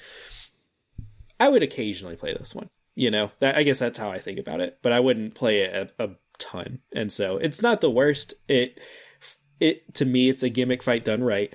But once you kind of know the gimmick, it's not as interesting to me. Yeah. It's the same gimmick as the Tower Knight in Demon Souls, just with a Bloodborne skin on it. And actually, I've been thinking, like, I think one of them is better than the other one. It's just exactly the same fight, basically. Yeah, I was about to ask you guys, because I have played the Dark Souls games, but not nearly as recently or as much as Bloodborne / Demon Souls Remake. And I was wondering if there was a fight like this in Dark Souls, because yeah, it literally is that same Tower Knight fight reskinned after playing Remake. I was like, oh, I did this in Bloodborne. Yeah. And for I can't think of. I was gonna say, I don't know if it's in Dark Souls now. Bed of Chaos is maybe the closest, but it's not really that comparable. Like, yeah, for sure. Like, in that it's a gimmick fight, but as far as like, I guess the what's it called? The Taurus Demon is another one where you have to climb up a ladder and kill some archers, but that's about it. Yeah. Yeah, that's it, as far as I can think of. I think it's cool after playing Demon Souls this late last year that Bloodborne very much feels kind of like a spiritual successor to that game in a lot of ways. Like, they're very different aesthetically in some parts. There's some parts of Demon Souls that actually feel very Bloodborne, but this fight, I didn't really like the gimmick when I first played it. I agree that I think the presentation of the boss and how it like comes from the moon and like how disgusting it looks and everything, all really cool, very like Bloodborne. Mhm. But the fight itself, I don't like having to go up and kill those casters or whatever they are, and I don't think the fight itself is that interesting. So this one fits like it's kind of the epitome of a C for me. It's just like right there in the middle. It's very Bloodborne in how it's presented and what it looks like. I don't like that they reused the same exact fight from an older game, and I don't like the gimmickiness of it, but I don't really have any like real strong feelings of disdain for it. So Yeah. Yeah, I have it in C, and I was kind of thinking like C is the highest tier that I can put a boss on just aesthetics and lore alone, because it's kind of like the Witch of Hemwick. Like the actual fight kind of sucks. Like all it does is just kind of like swing its arms around a little bit, and it'll like, I think it'll like puke sometimes or something like that. But it's a really easy fight once you kill the casters. But yeah, the design of it, the fact that it's like the result of them like trying to make a great one, and making this just horrible abomination instead. I love that. I love like what happens with the moon, like both before and after the fight. It's very cool aesthetically, and like I said, C tier is as high as I can put a fight that I love the aesthetics and only the aesthetics, and like the lore too. So C tier for the one Reborn.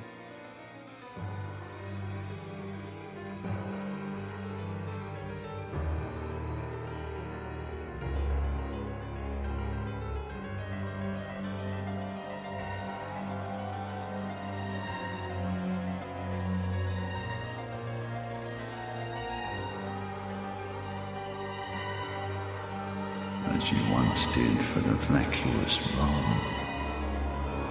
Grant us eyes, grant us eyes.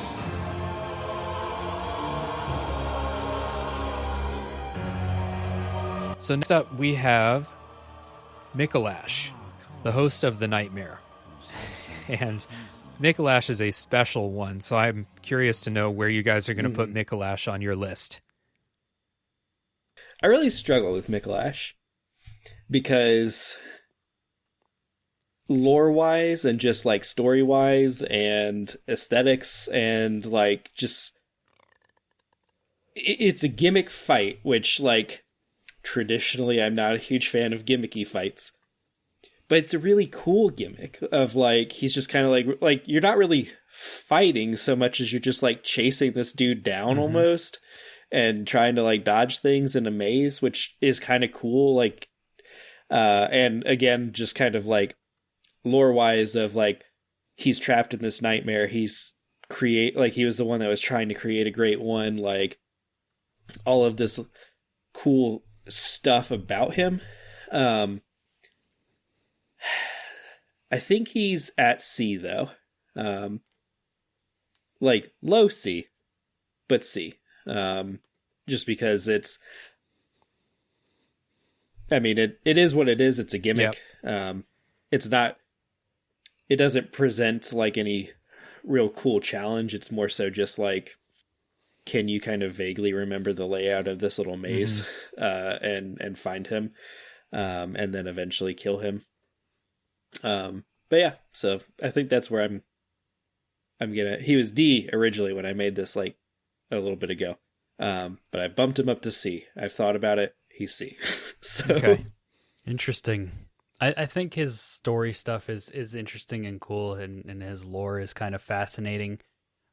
This is a boss fight I think that I beat my first time on my first playthrough, but it took me like 20 minutes and I wasn't really enjoying it. So you said that you struggled to figure out where to put him. I'm not really struggling, and I did not reserve F for broken fights. Mikolash is an F for me. I can't stand this boss. I don't enjoy it. I don't enjoy the game of tag. I don't enjoy the environment. I don't enjoy him like taunting me the whole time.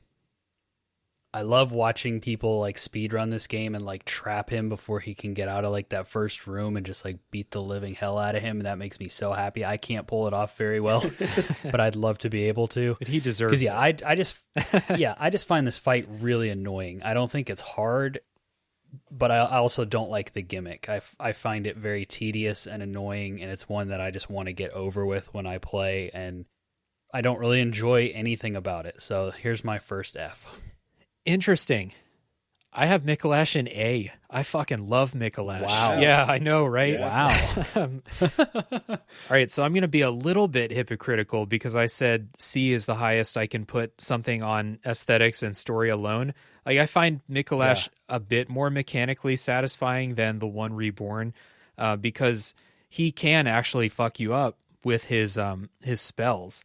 And my last playthrough, I think it took me at least 10 tries to beat him, because that I think it's called Call from Beyond. It's like a big shower of magic. A Call Beyond. A Call Beyond. It took me at least 5 tries just to learn how to dodge that, or relearn how to dodge it.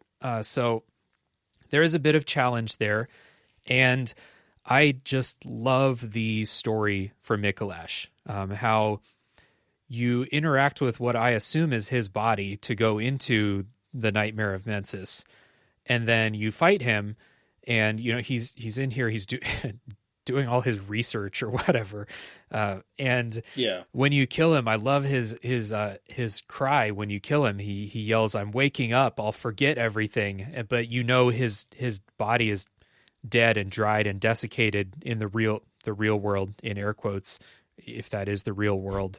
I get very confused on what's real and what's not in Bloodborne. Mm-hmm. But I love the story and like the design. I love the cage that he's wearing on his head. If I'm going to be hypocritical about like how much emphasis I'm placing on like mechanics and actual combat, it's going to be for Mikolash. I just love Mikolash. So he's an A. Even though, like, I know it's not a very fun fight, because you're just chasing him. You got to learn where he goes, especially when he runs out of the first room.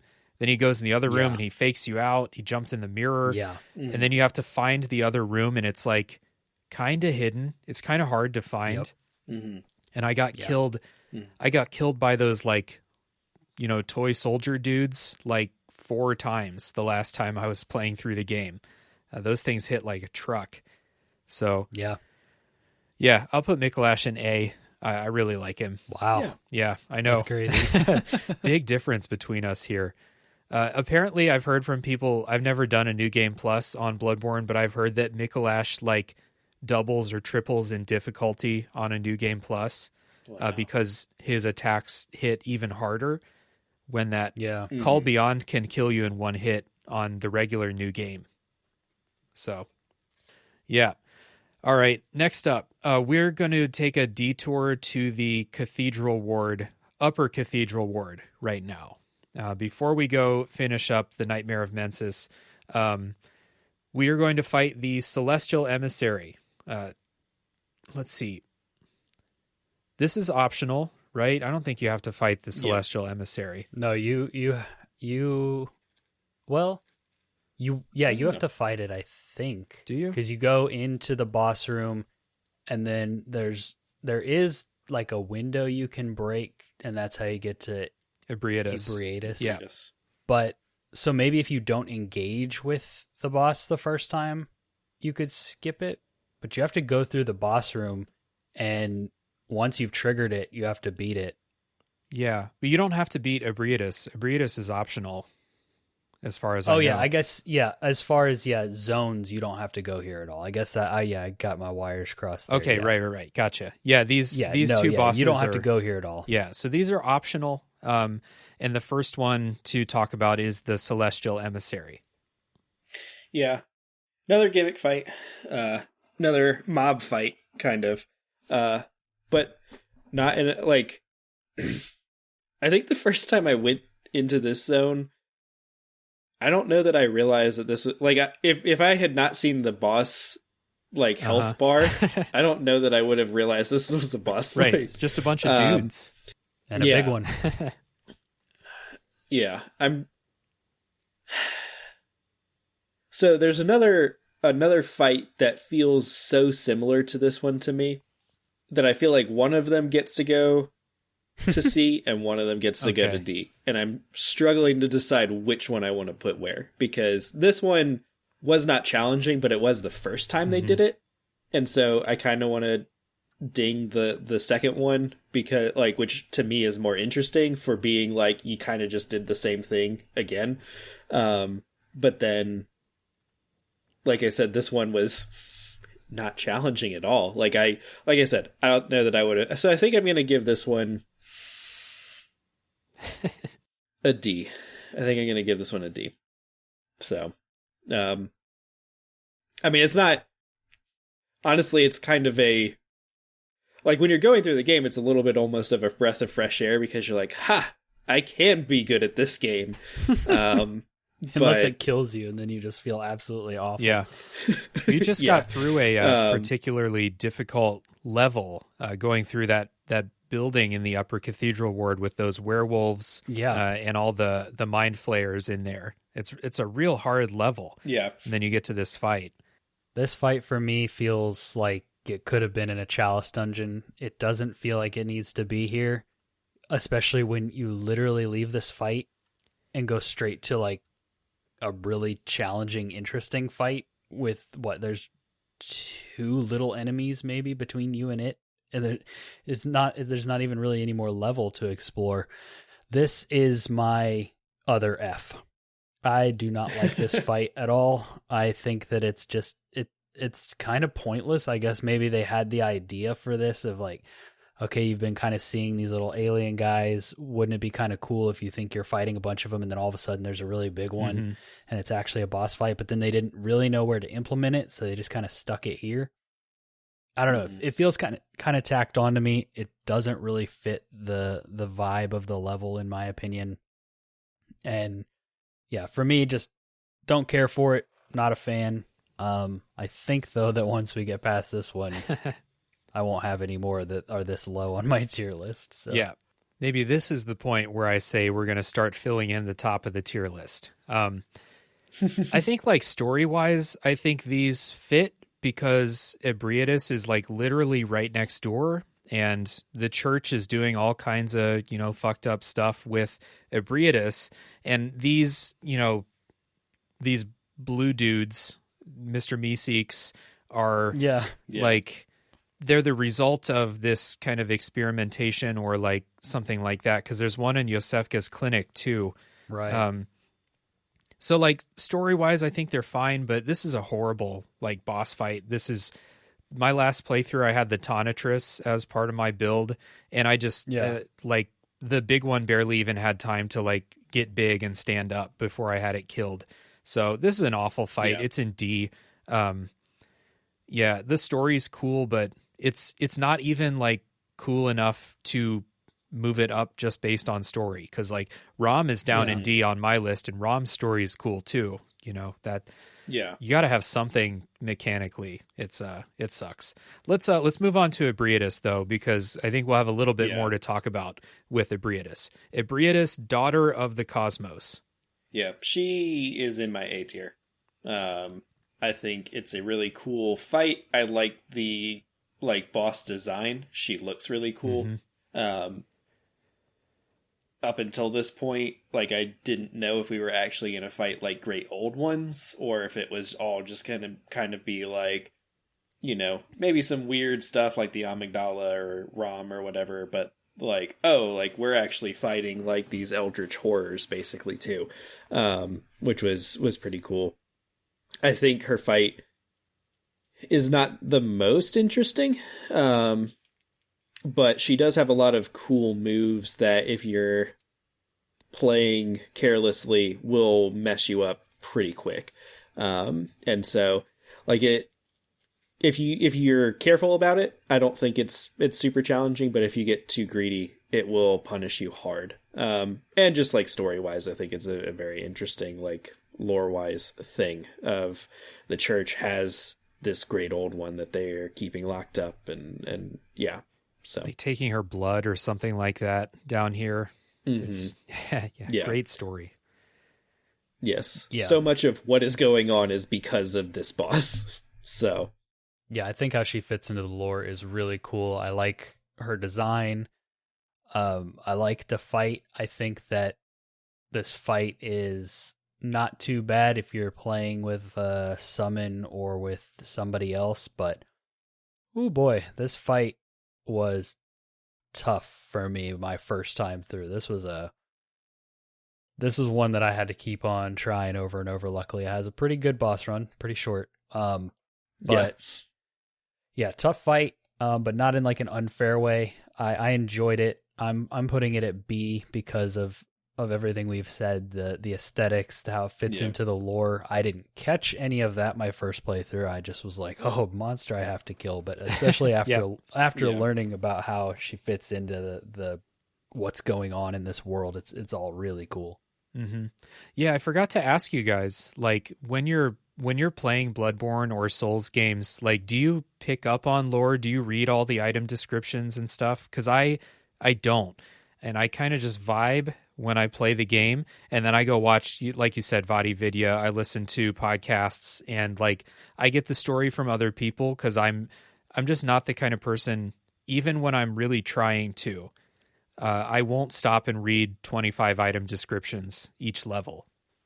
yeah, no, I tend to like get the lore either through reading like write-ups about it or watching YouTube videos or something after the fact. I, like you said, piecing it all together myself could be fun, but for me personally, I'm just like, no, I'm enjoying this game mechanically. I'm enjoying the exploration. I enjoy the environmental storytelling and the bits of lore. Like,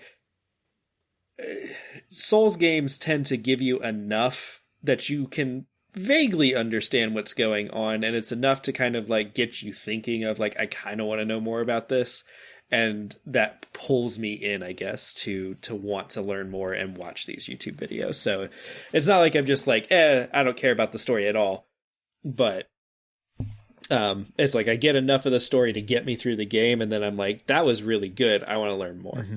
So yeah, that's how Bloodborne was for me, where I was getting little bits and pieces and everything was so weird and strange that I wanted to keep going to see if the game was going to explain it to me, because this was like my first FromSoft game. And when it didn't, that was when I discovered FromSoft YouTube and how big of a like part of YouTube that is. And then Dark Souls, like the lore doesn't really grab me nearly as much as Bloodborne. I like all the aesthetics and stuff, what's going on, but the lore doesn't grab me. Like once I started digging into it, I found it really interesting, but just playing through the game, it wasn't nearly as strong as Bloodborne for me. And then Sekiro is kind of in between, where Sekiro I really was kind of wanting to know what was going on, and it was pulling me a little bit more, but that story and lore is given to you a lot more straight up than their other games. So Sekiro is the only one where like you are taking part in the story during the game. Right. All the other ones, you're discovering the story as you play, and the story's long finished by the time you get there. So that's just, it's harder for me to follow too. So with Ebrietas, the first time I played it, I didn't know she was a god. I just saw a monster. Exactly. And I could not beat Ebrietas my first try. I couldn't beat her by myself. I had to summon after trying, 20 plus times to beat her. This most recent playthrough, I beat all the bosses by myself for the first time, the ones that I tried. And Ebrietas was one of those like great, like, okay, I'm just a little bit better at the game now, and I can appreciate Ebrietas as a fight a little bit more. So she's in the A tier for me. Daughter of the Cosmos. Yeah. She is in the A tier for me, and I just like the lore, and the fight is pretty good. Like I like the fight. I think her charge has some kind of bad hitboxing, and especially if you like try to dodge to the side and you get hit by her side as she's charging, you'll actually get hit multiple times and just die. if you get hit straight on, like with her head, she'll just hit you once and you'll be fine. So like I was reading strategies and it was like, strategy for the charge attack, just tank it right in her face. That's the best way to do it. And when I was fighting her, actually, I was using the axe as my main weapon during that playthrough, and my axe broke. Or no, I was using the Tonitrus, and the Tonitrus broke halfway through the fight.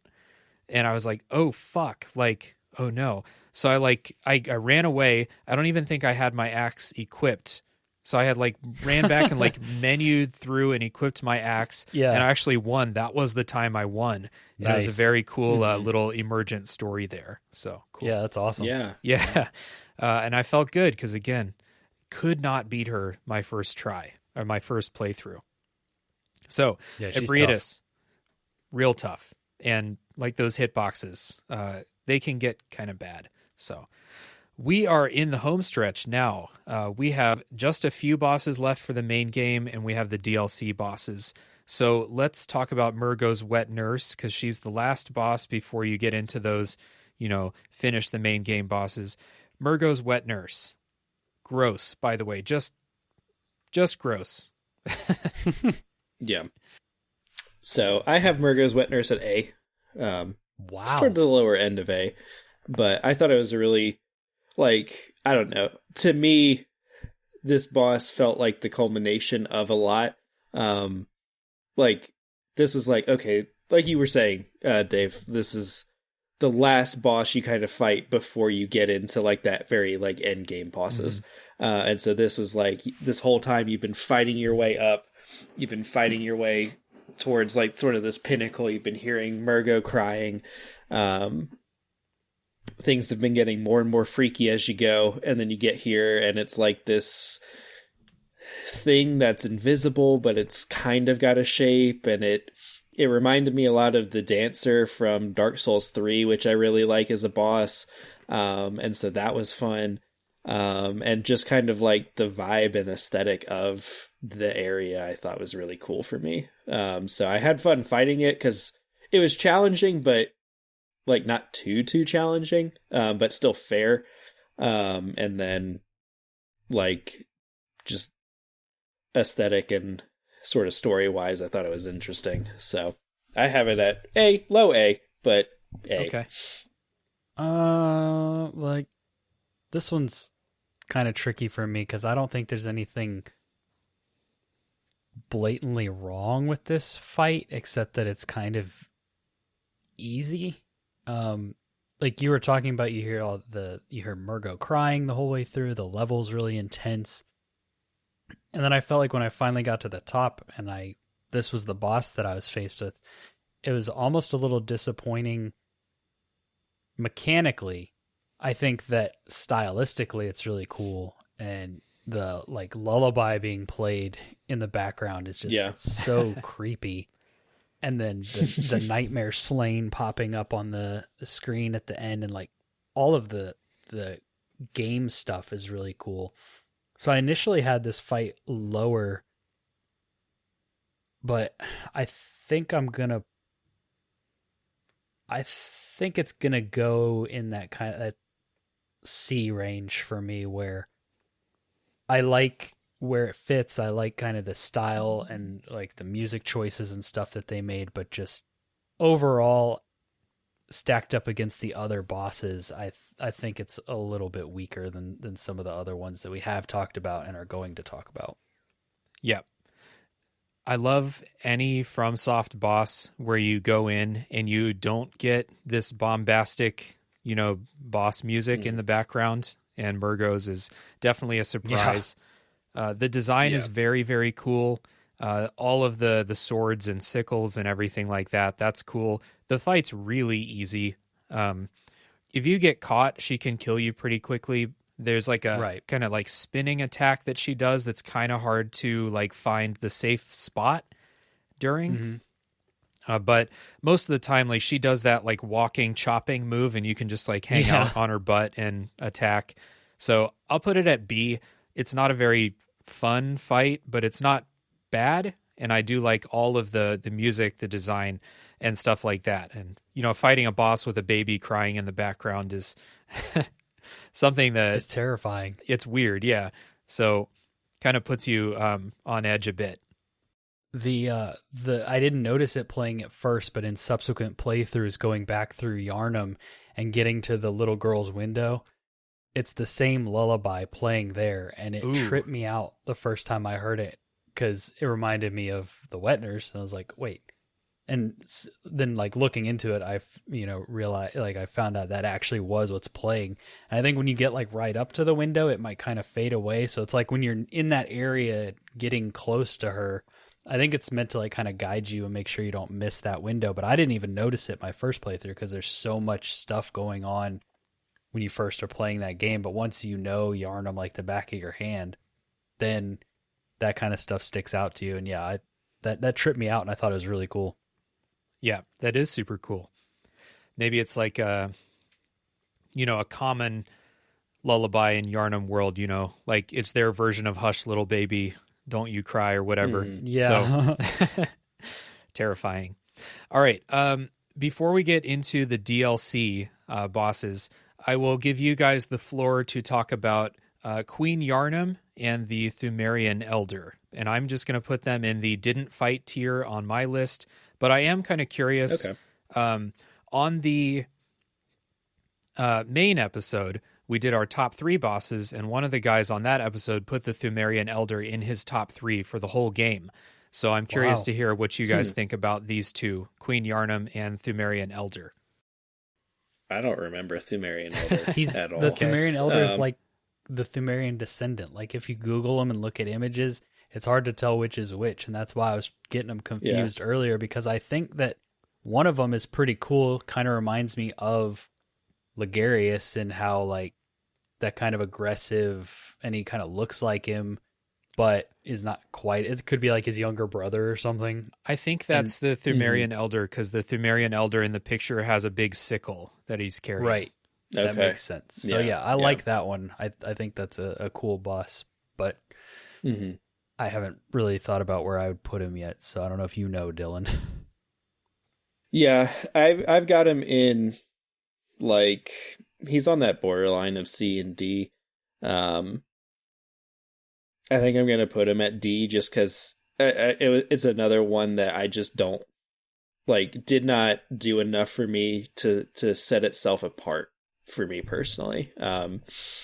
And to me, that means I fought it like once or twice. And some of this I kind of do blame on the way that the Chalice engines worked, because it's not like all of these other bosses, even if like mechanically they weren't the most interesting or challenging, they all had like kind of specially crafted boss arenas, whereas so many of the boss fights in the Chalice engines just take place in like the same 3. And so there's not like anything to like, it's not like, oh, Master Ligarius, he's on the roof of Canehurst, or Murga's Wet Nurse in the, like it's basically just like, yep, here's generic room that at this point, because you've progressed this far into the Chalice dungeons, you've seen like 15 times minimum already. So it didn't stand out to me. I don't know. Where would you put this guy, Tom? I think I put him at D as well, just because it's easy to get him confused with the other bosses. But I do think that I liked that fight as far as Chalice dungeon bosses go. But like looking at the ones I've put in C, I don't know if I could stand him up next to those, and he definitely wouldn't be above them. But I think that he was a cool design that if they took one step further could have been really probably something special. But just kind of what I've been saying this whole time, like the Chalice felt like a little bit of here's some leftover ideas that, if you want to engage with them, you can. And I think mechanically the trick to beating him was just to like parry spam, like just shoot your gun as many times as you can until you finally catch him, and then you get your visceral, and that's it. And so once you figure that out, he's not a very interesting fight. He is one of the more kind of aggressive will like chase you down and make it tough for you to heal. And so that was kind of interesting. But yeah, overall, just relatively forgettable. So I'll throw him at D. The one I'm really struggling with is Queen Yarnum, because same. She's kind of a gimmick fight, but she was also the... Because she splits into like multiple parts, right? You start with just her. And so she's a Zelda boss, splitting into different parts, and you have to find the real one? Yes. Mm-hmm. Then there's two other ones, and you have to... The two that are fake, you can hit real quick and they'll go away, but they can still do legit attacks. And then the main one is the one that you can do damage on. You can bring in a couple summons that are actually pretty effective at helping you manage the chaos. And then there's also her baby in there crying the whole time. And it like really, before she summons her clones, it like really, you piss her off and she kind of lets out this blood curdling scream. It's like, as far as the Chalice dungeon bosses go, she has her own boss room, which is something Dylan was complaining about just a second ago. Yeah. Like presentation wise, she feels like one of the only ones that they like kind of gave that little extra bit of attention, but the fight wasn't really that special overall. And coming off of the amygdala that we had to overcome to get to her, she felt pretty easy. So but then as soon as she went down and that platinum trophy popped, like nothing really beats that feeling. But that's not really fair, because we could have killed her earlier and got that trophy anywhere in the game. So I think I'm gonna put her at C, just because of the presentation, the journey to get there. That it was kind of that ultimate feeling of pushing through the difficulty and the struggle, and then finally getting to her and beating her was like a really kind of cathartic reward. And like, we finally did it. Plus I think that like with the touches they did add with her getting mad at you and screaming and bursting and bringing in her clones and crying and the baby crying and all that kind of stuff did kind of elevate it above some of the other Chalice bosses. Yeah, because I'm same exact spot. I have her at C. I think pretty much every other Chalice dungeon boss I've had at D or lower. Yeah.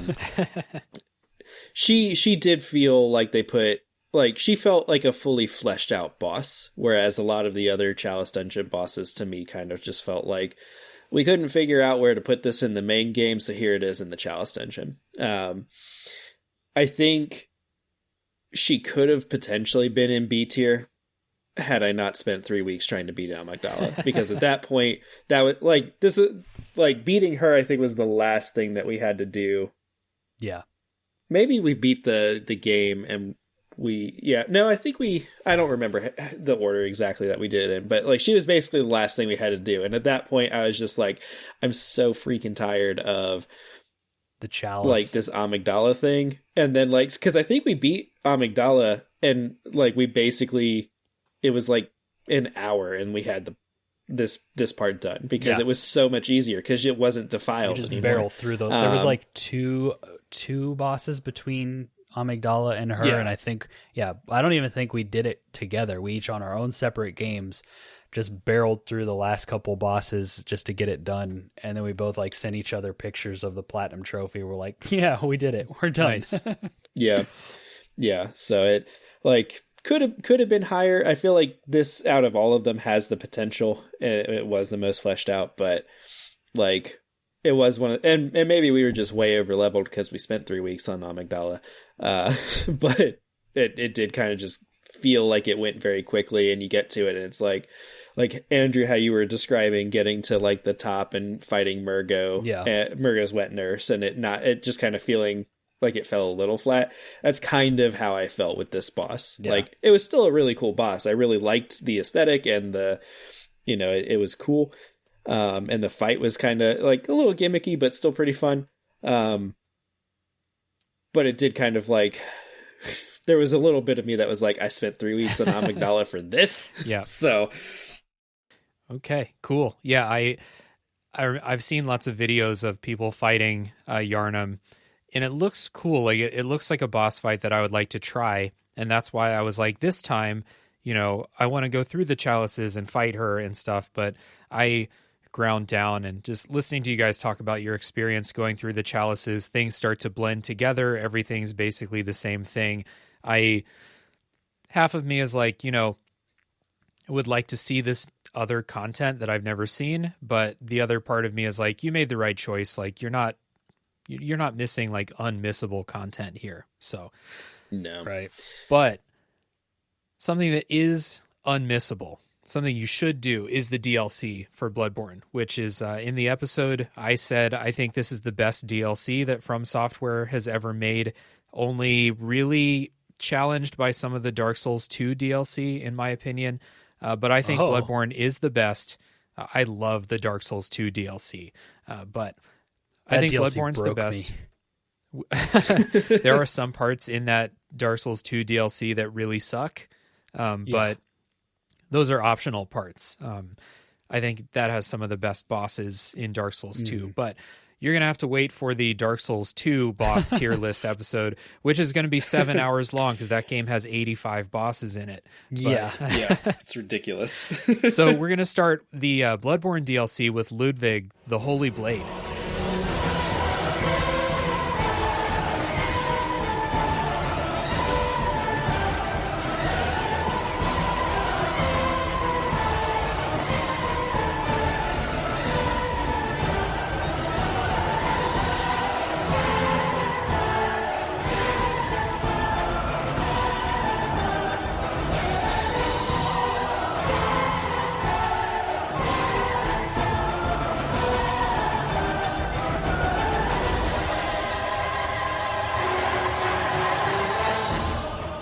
So this is an interesting one.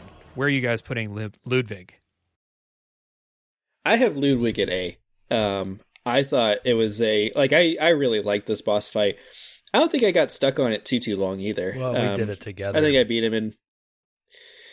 Yeah, but I think we beat him in five attempts or something like that. It wasn't terrible. And I think I've gone back and played it again, and it's challenging, but it's not the worst. I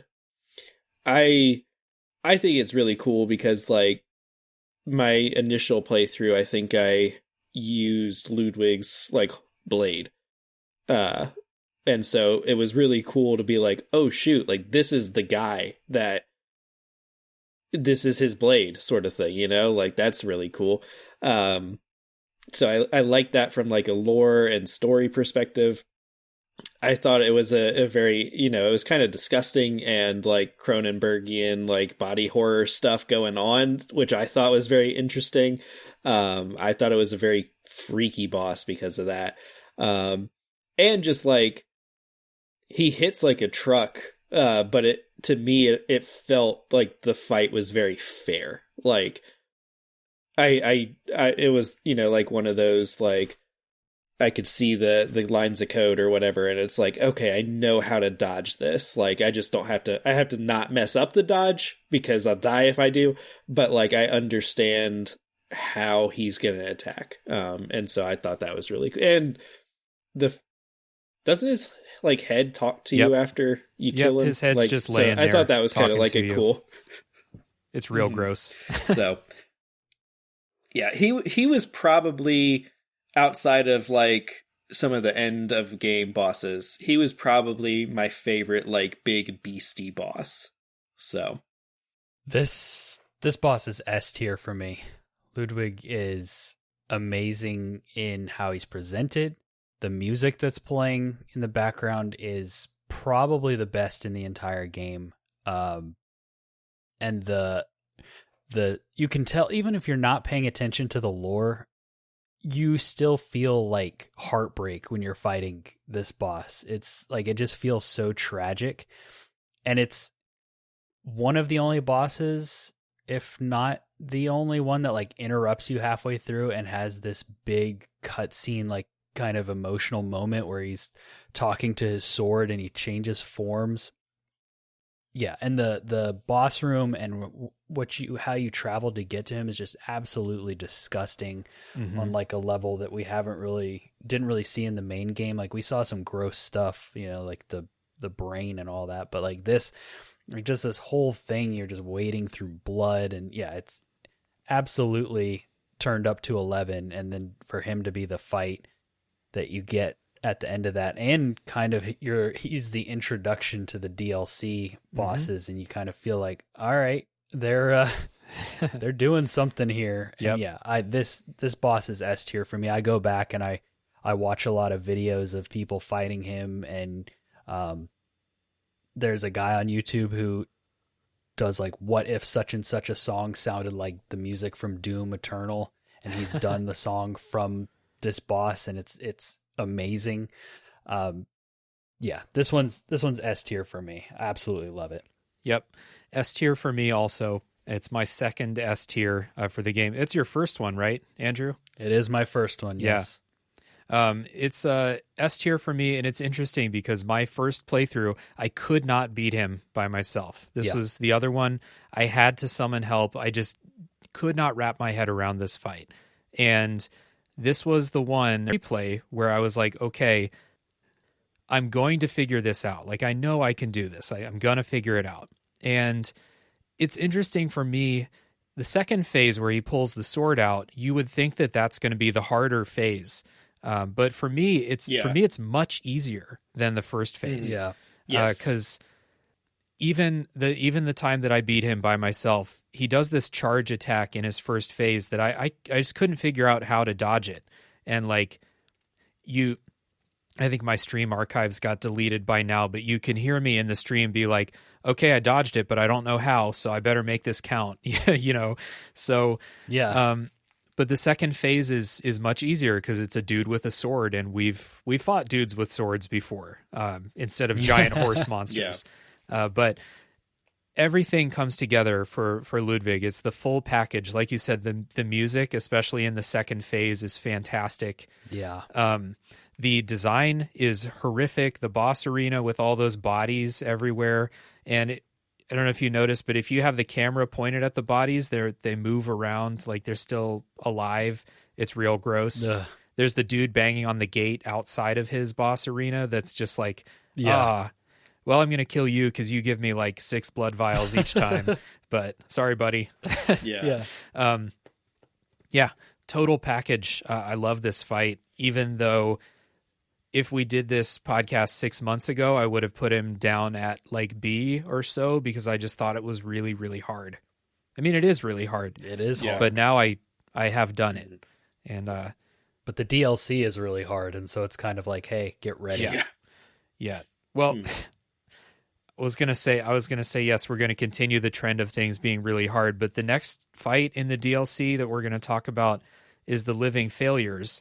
So maybe we'll save. I couldn't remember where that one was. We'll save the difficulty for later. The Living Failures. Where are you guys putting these?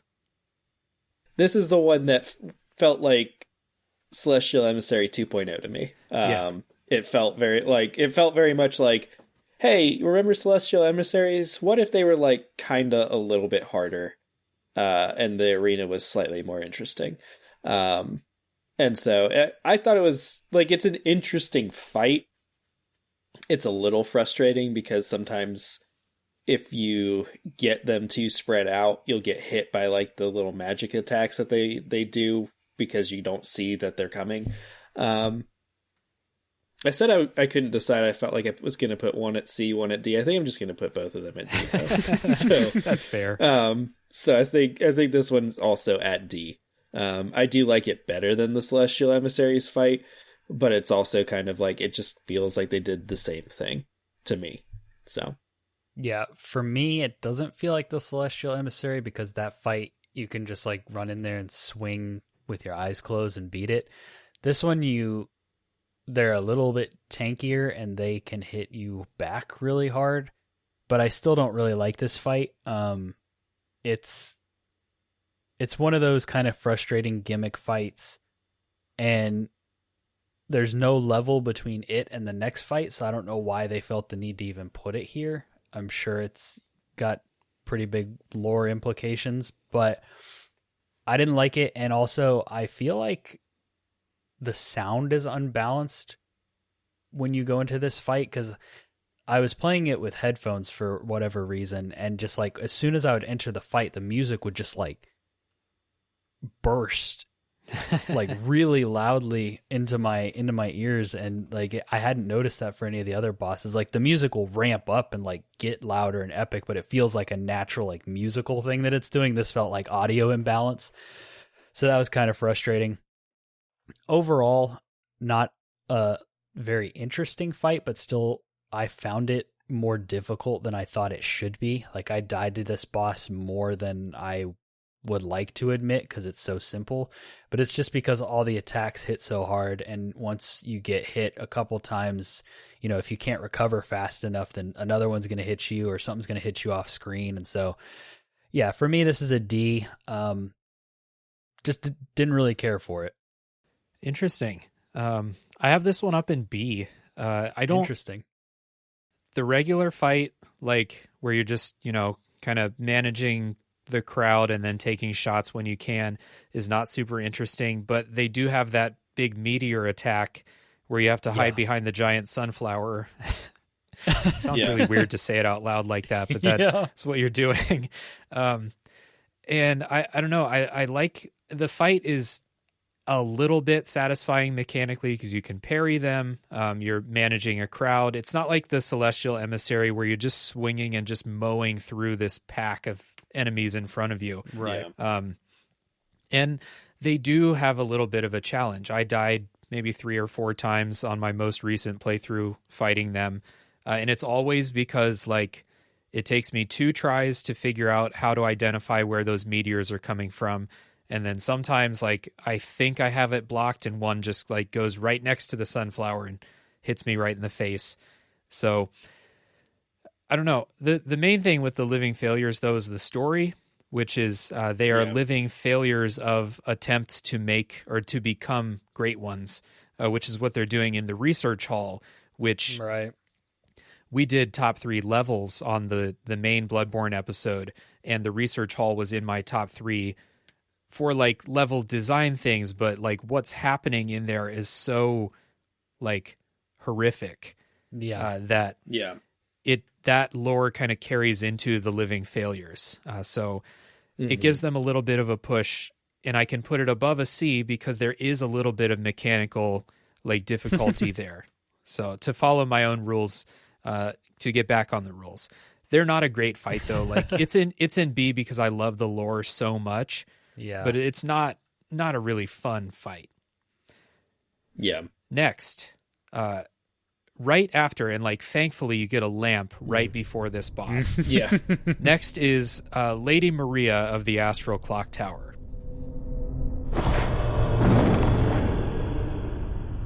A corpse should be left well alone.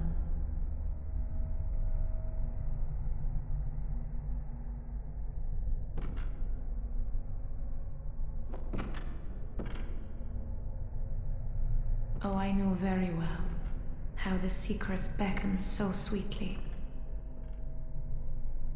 Only an honest death will kill you now. Liberate you from your wild curiosity.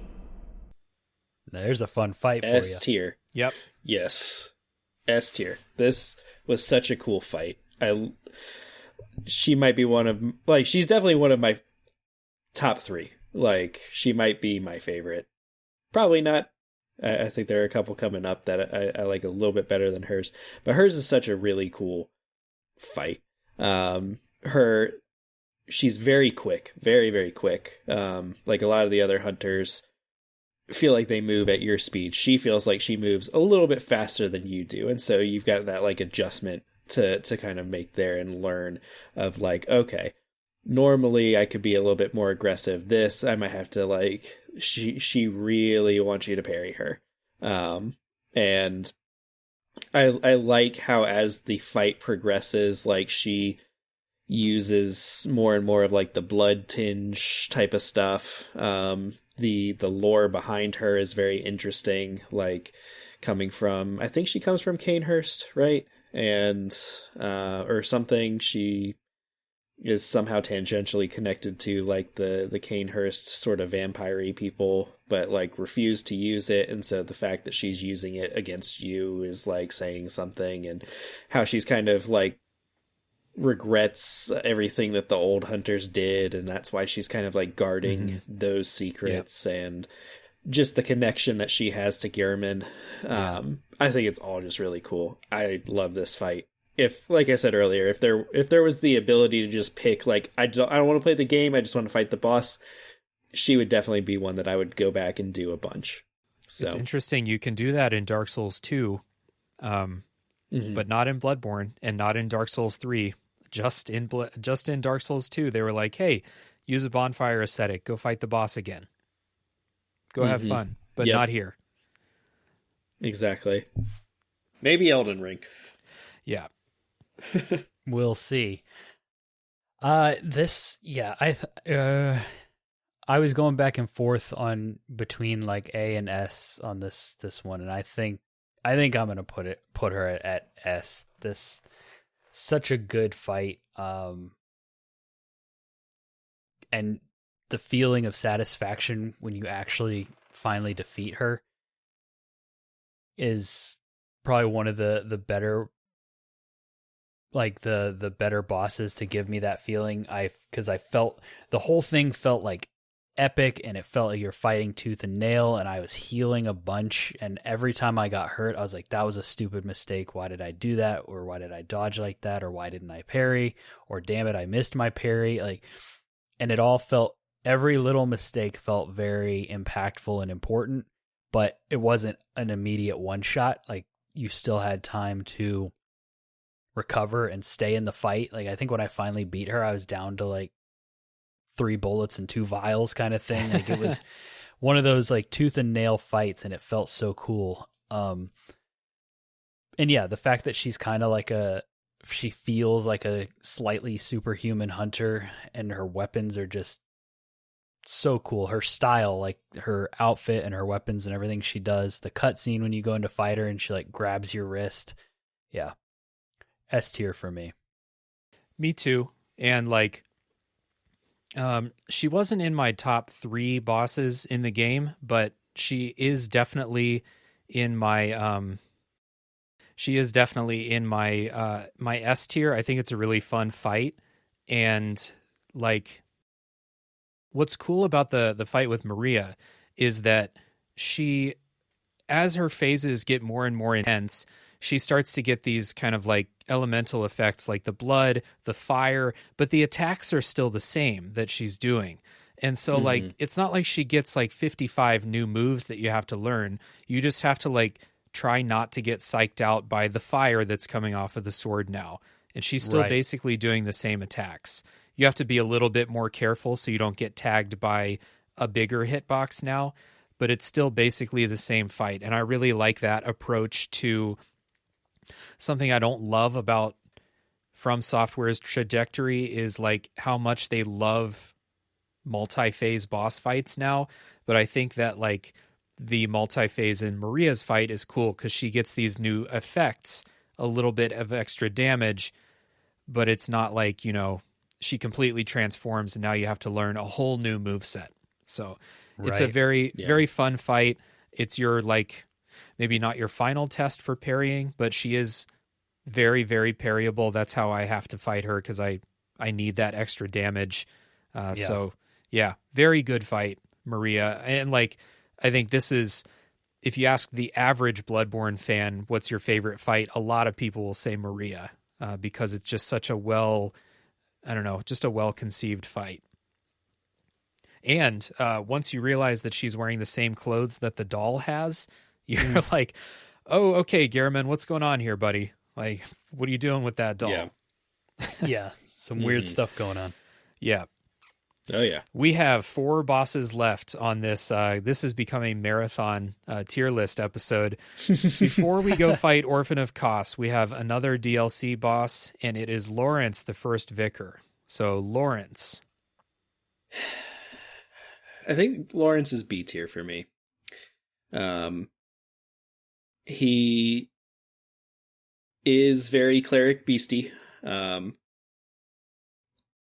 which I don't like. Is he the cleric beast you fight at the beginning of the game too, or is that someone else? I don't right? think he's the cleric beast, but I think like Mm-hmm. just a general cleric beast is something that like these important people became. So like Lawrence also became this type of monster. Yeah.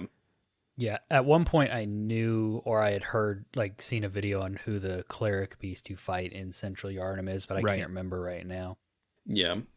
But I think Lawrence's fight is really cool. And it is kind of a like they do a lot of similar things to the cleric beast fight, but you do fight it in a cool arena, and like it is different because it is like fire and lava. And that puts a new twist on it for me. And I enjoyed the cleric beast fight, so it was kind of like it was one of those sort of FromSoft things of like, hey, remember how this was something you fought at the very beginning? Now we're going to like give you the amped up version, but not in a cheap way like they did with Amygdala and whatever. It was like, we're going to do it in a like cool amped up, like it's got some new powers and some new buffs way. So, and just like lore wise, Lawrence is a huge name in Bloodborne's story. He has ties to a lot of because Lawrence was the one that like split off from like Master Willem or whatever, right? And so he's the one that kind of started the healing church and using the blood and kind of set in motion a lot of the events of the game themselves. So that's pretty cool too. And when you go in the arena the first time, in the DLC, you have to get his skull in order to unlock the research hall. And you get that cutscene that it's like one of the very few story exposition cutscenes that you get in Bloodborne that does explain who he is. So it's kind of cool. Yeah. And I liked what they did like the first time I played through that, where you walk up and you're like, you see it kind of just sitting there and you're like, this thing's going to get up and attack me. And then like they let you walk all the way up, get the thing, and then leave. And you're like, I guess I was wrong. Maybe it's just cool. And then you come back and it's like, it attacks you. It's like, I knew it. So. Yeah, I agree with pretty much everything you said, Dylan. I think it's a strong B for me. Doesn't quite hit A tier. It's I like how it looks aesthetically. It's not my favorite fight to actually play. I like all the cool, interesting things that they did with, like you said, walking into the building, seeing the body there, thinking it's going to come alive right then and there. I like that Lawrence made it into the game as a boss fight. But I put the OG Cleric Beast at an A, and I don't think that... I feel like this one is still like just a step below that for me, and so that's kind of where I'm justifying putting it at B. But it's like top of the B. Yeah. I have Lawrence at an A, and part of this, I think, is that Lawrence is one of those bosses for me that a lot of people say is really, really hard, and I don't have any trouble with Lawrence. I beat him on my second try, both playthroughs. Wow. Like I said, I couldn't beat Ludwig by myself my first playthrough, and I heard all these people like, oh, fuck, wait till you play Lawrence, and I don't know, second try both times. So that helps me have a higher opinion of him, I think. What I do like about Lawrence that puts him above the Cleric Beast is his second phase when he's like crawling around on the ground, spewing fire everywhere. It's a very cool, very cool scene. It's not so hard if you just I think you'd stick to his left side and just pound him as he's circling around. I don't find it to be very difficult, but it is really cool. And I don't know. I really like that fight. You're back in that church. It's a cool boss arena. Yeah. So I'll put Lawrence at A. Also very sad when you go back to the Hunter's Dream if it's not already on fire. And there's some dialogue where Gurman is like in a dream, and he's like, Lawrence, help me. And you're like, ooh, you don't want to see what's happened to Lawrence right now. Things are not good for him. So sad. Yeah. The Bloodborne story with all the characters, it's so tragic when you know what's going on. Every single character, except for the chapel dweller, who's yeah. All right. So That's Lawrence. He goes in my A tier. And we have 3 more bosses. We have Orphan of Kos. That's the next one, and we're going to finish the DLC. So where are you putting Orphan of Kos? I know that a lot of people hate the Orphan of Kos fight. I put Orphan of Kos at S. Wow. I think this is a really cool fight. I really like, to me, this is like the pinnacle, the culmination of so many story things. Like, I thought it was a really cool way to end the DLC where you're like, oh, I understand why the Hunter's Nightmare exists now. I understand like what all was going on. We've learned so much about like what the Hunters did in the past that has started all of these things. And I think the Orphan of Kos, like, it is a challenging fight. But it's another one of those to me that felt very fair. Like there were rarely times during the Orphan is aggressive as hell, but and so like you do have a little bit of just kind of like, okay, I've got to play it safe. I can't just like go in and wail on it. But it felt very fair. It felt like every time that I died fighting the Orphan of Kos, it was like, yep, I got greedy. Yep. Like I did something stupid there. I dodged the wrong way. Like to me, it felt, the right amount of challenging, I guess. So I thought it was really cool. So this is, for me, I like this fight. It's I think its health pool is huge. I think it's extremely aggressive, has insane reach. It's super fast, but that's all the point. Like you said, it's a culmination. It's testing everything you've learned up to this point. I'm putting it at A because at a certain point, the difficulty does start to like wear on me.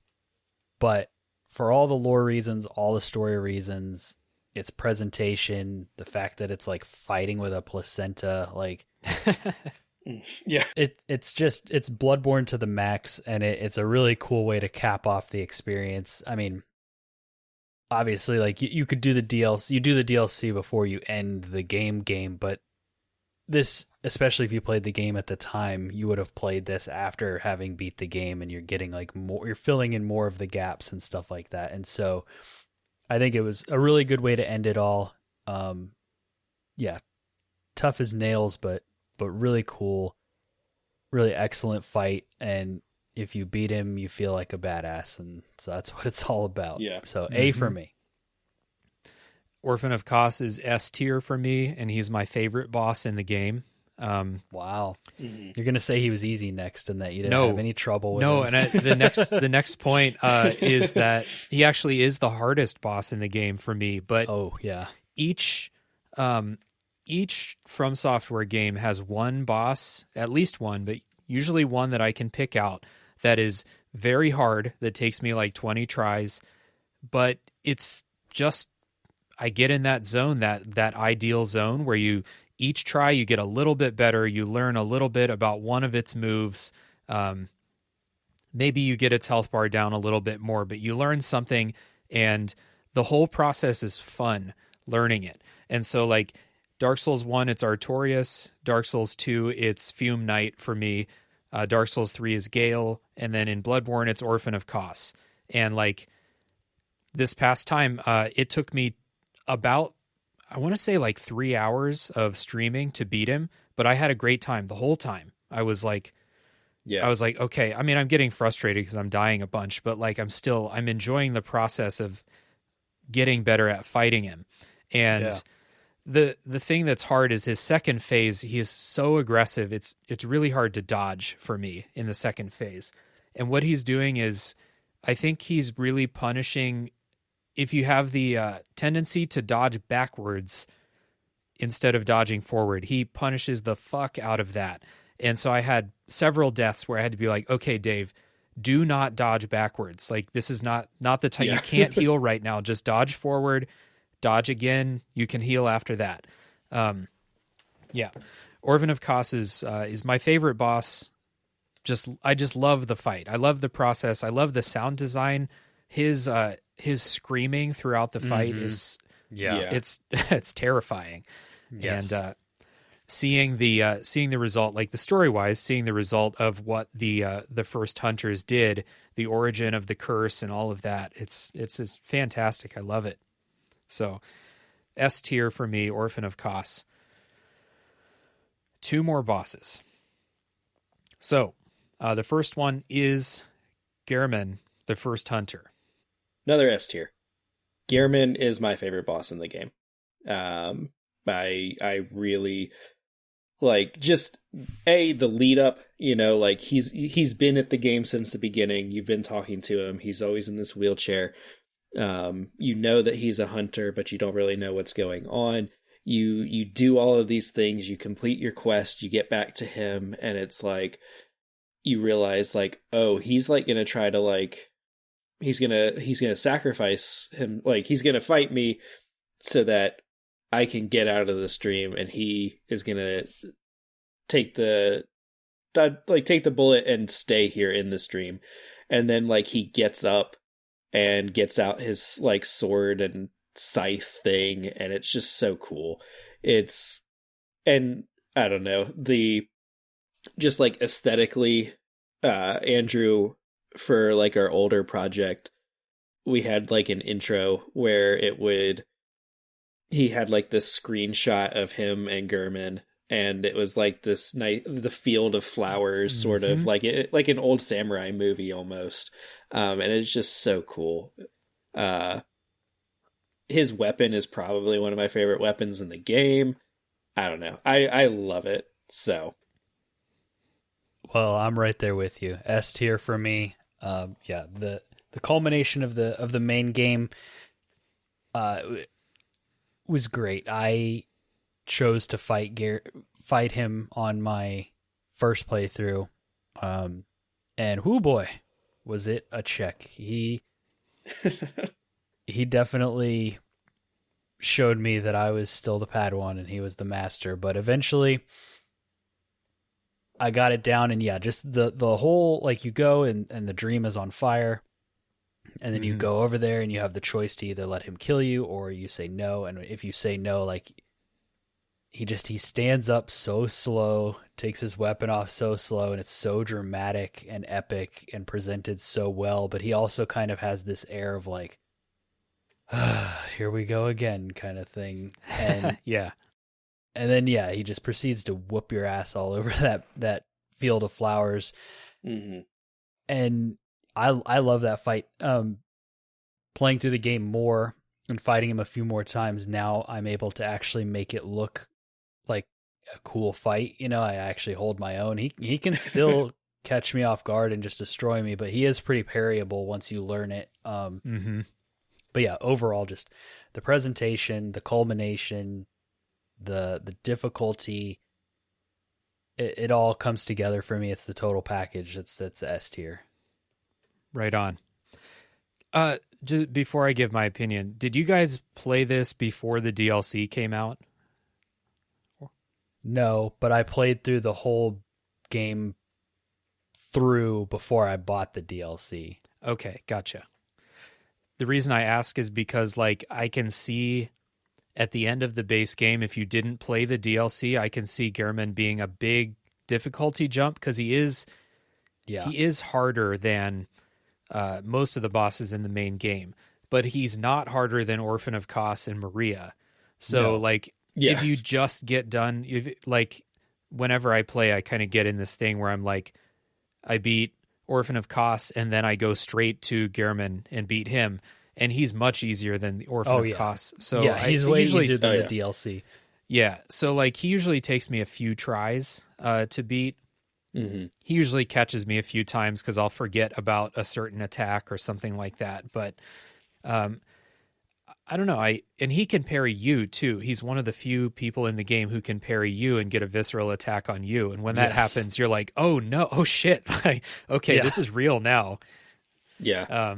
That doesn't happen very often in From games, but when it does, you're like, oh, okay, all right, time to buckle in. Yes. But he's in S tier for me. I really like the fight. Like you guys said, the presentation from Software fucking loves a field of white flowers for the final boss. Yeah, they do. Yes. It's Ghost of Tsushima too also loves it. Oh yeah. But I love the fight. I love his scythe. I love the kind of what's the word, the difference between how he's been the entire game. He spends 3/4 of the game just mumbling in a fever dream, you know? It's like a And bait then- and switch. Yeah, and then when you fight him, he is limber. Yeah. He's moving around and he's real fast. Oh, yeah. He's as fast as Maria, I want to say. Like, he's really fast. And he has those charge moves that can cover like half the battlefield. And it's just a very good final boss. The third time I play, when I do inevitably play this a third time, I will play through and I'll let him cut my head off because that's the only ending I didn't do so far. Yeah. So, yeah, good fight, Gurman. If you have, if you fight Gurman, not if you eat the umbilical cords, which if you're listening to this and you haven't played Bloodborne, and I just say if you've eaten the umbilical cords or not, don't ask questions. Just Yeah. But if you fight Gurman, you have a second. If you eat the umbilical cords, 3 of them, you have another boss fight. Which, correct me if I'm wrong, but I think the lore that like this moon presence is, it's like controlling Gurman or keeping him as a pet or something like that. Yeah. Yeah. Which is Something like that. which is brutal. But this thing comes down from the moon. You can actually see it in the distance, and then it comes down and tries to embrace you. If you have not eaten the umbilical Gurman, and there's a screenshot that Moonborn, who was one of the guests on the main episode, was in full beast form during the Gurman fight. He's still in beast form in that cutscene, though, and he's sitting in the chair with the doll tending to him as a fucking werewolf, which is pretty cool.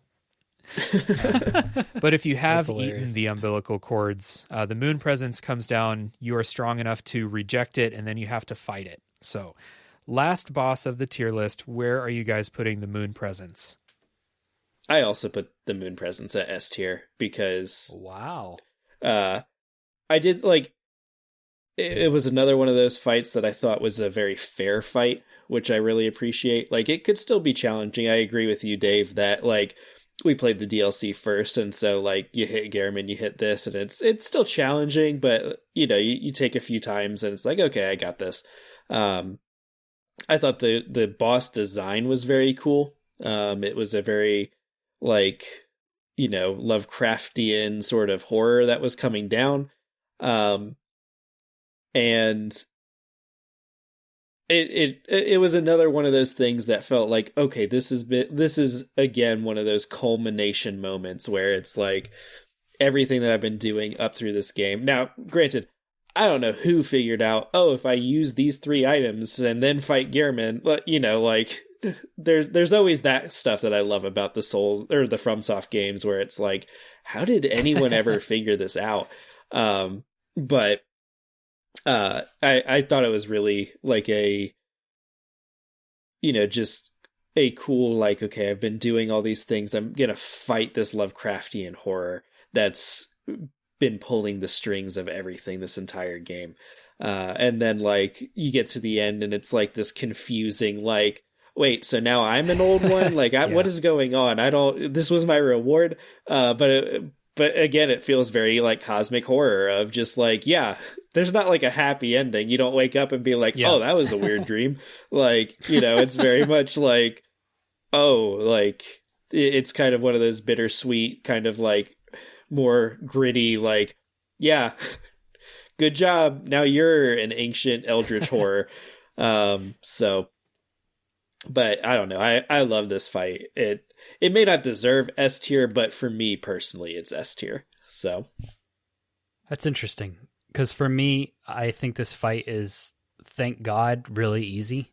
The moon presence has like one move that can one-shot you basically or take you down to like 1 HP. But other than that, it's pretty easy and forgiving as far as the boss fights go, which I think is good because it comes down right after your fight with Gehrman. So if you just like spent all of your energy and resources beating him and then this other fight comes down, I had a moment of panic fighting this thing where I thought, wait, if I die, do I have to fight Gehrman again and then fight him? Like, is this a 2-phase fight now? But I don't think it is. I think if you fail, you can just go right back in and fight Moon Presence. But I don't know that I've ever had to do that. I think I've only killed the Moon Presence twice, but both times I didn't die to it. So I'm going to put this one at C. It's right at the middle of the pack. I think aesthetically and lore-wise, it's really cool, but I don't really care for the fight all that much. I feel like it kind of takes the wind out of my sails after how epic the fight with Gehrman was. I think the ending you get with it is super weird and trippy and cool, and I like all the lore around it and the aesthetics and it coming down with the moon behind it and all of that. It's just the fight itself I don't really like that much. Yeah, I'm with you. I'm going to put it at B. It's not a great fight, but it's not bad.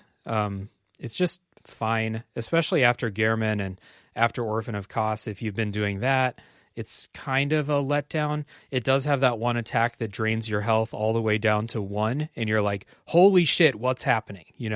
But you still have your rally during that. So you can, and I don't think he moves during that attack. You can just run up and smack him and get all your health back, or get most of it back. Yeah. So I don't know, it's kind of cool, more for story purposes than the actual fight, but it is more of an actual fight than some of those others that I have down in C, like the Witch of Hemwick and stuff like that. Mm-hmm. So the Moon Presence is fine. Yeah. So that is all of the Bloodborne bosses. This has been a good time. Before we move to the next piece, I do want to give an honorary shout out to another F tier for me, the Winter Lantern. That killed me perhaps more times than many of the bosses on this list. Yeah. So the Winter... Yeah, Frenzy in general. Yeah. We had in the main episode, we had frankly, a bigger conversation than we should have about Frenzy because it is such a pain in the ass. The thing that got me with the Winter Lanterns is I realized that I should just stop trying to fight them, just run past them, tank the Frenzy, heal as fast as I can, run past them again, tank the Frenzy again if it hits again. I just stopped fighting them. Yep. Or use the whatever the item is that gives you higher stealth or whatever. The blue potion, right? Thing. Yeah, it's just not worth fighting them. They suck. Their design is so good, though. It's so good. Mm-hmm. They look super cool, and to hear them singing in the background. It's so creepy. But after for sure, that would be. I don't know if I'd put it at F, but it's not fun. That's for sure. So cool. I want to just go back for the listeners real fast and just read off who do we have in the S tier and the A tier as a final summary. Who do we think the best bosses are? So I will go first. In the A tier, I have Vicar Amelia, Martyr Ligarius, Mikolash, Ebrietas, and Lawrence. And Mikolash, my man. And then in the S tier, I have Father Gascoigne, Ludwig, Lady Maria, Orphan of Kos, and Gehrman. I have, in A tier, I have Father Gascoigne. I've got Ludwig. I've got Martyr Ligarius. I had Murgo's Wet Nurse. I had Ebrietas. And I think that was it. I may have moved something else up, and I'm just forgetting it because I saved this as a PNG file. So I kind of just moved as we went through. And then S tier, I had the Moon Presence, Lady Maria, Orphan of Kos, and Gehrman. Nice. For me, I feel like I have less than you guys, but I have in my A, Cleric Beast, Father Gascoigne, Martyr Ligarius, and Orphan of Cause. And then my S tier is Ludwig, the Holy Blade, Lady Maria of the Astral Clock Tower, and Gehrman, the First Hunter. Right on. Very cool. This has been a ton of fun going through these bosses, and we went longer than I thought I would, but you know what? Talking for 3 hours about the Bloodborne bosses is 3 hours well spent, in my opinion. Yeah. I can always talk about Bloodborne. It's a fantastic game. Yeah, hell yeah. So, Andrew, Dylan, thank you so much for coming on the episode. Yeah. Everybody listening, thank you for listening. Please check out Your Friendly Neighborhood Gamers. Check the show notes for links to those social media pages, podcast feeds, and everything that we have for you.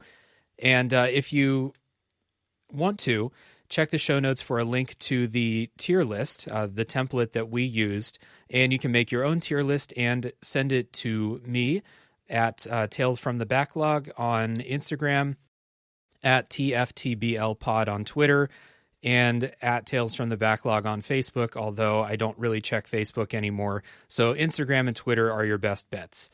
So thank you for listening. And what am I forgetting? I didn't write notes for this episode, so what am I forgetting? Fear the Old Blood. Fear the Old Blood. Check the Instagram and Twitter pages for pictures of my tier list as well as the tier list from Andrew and Dylan, and you can compare what we thought. So we'll see you guys next time for the next game that comes out of the backlog.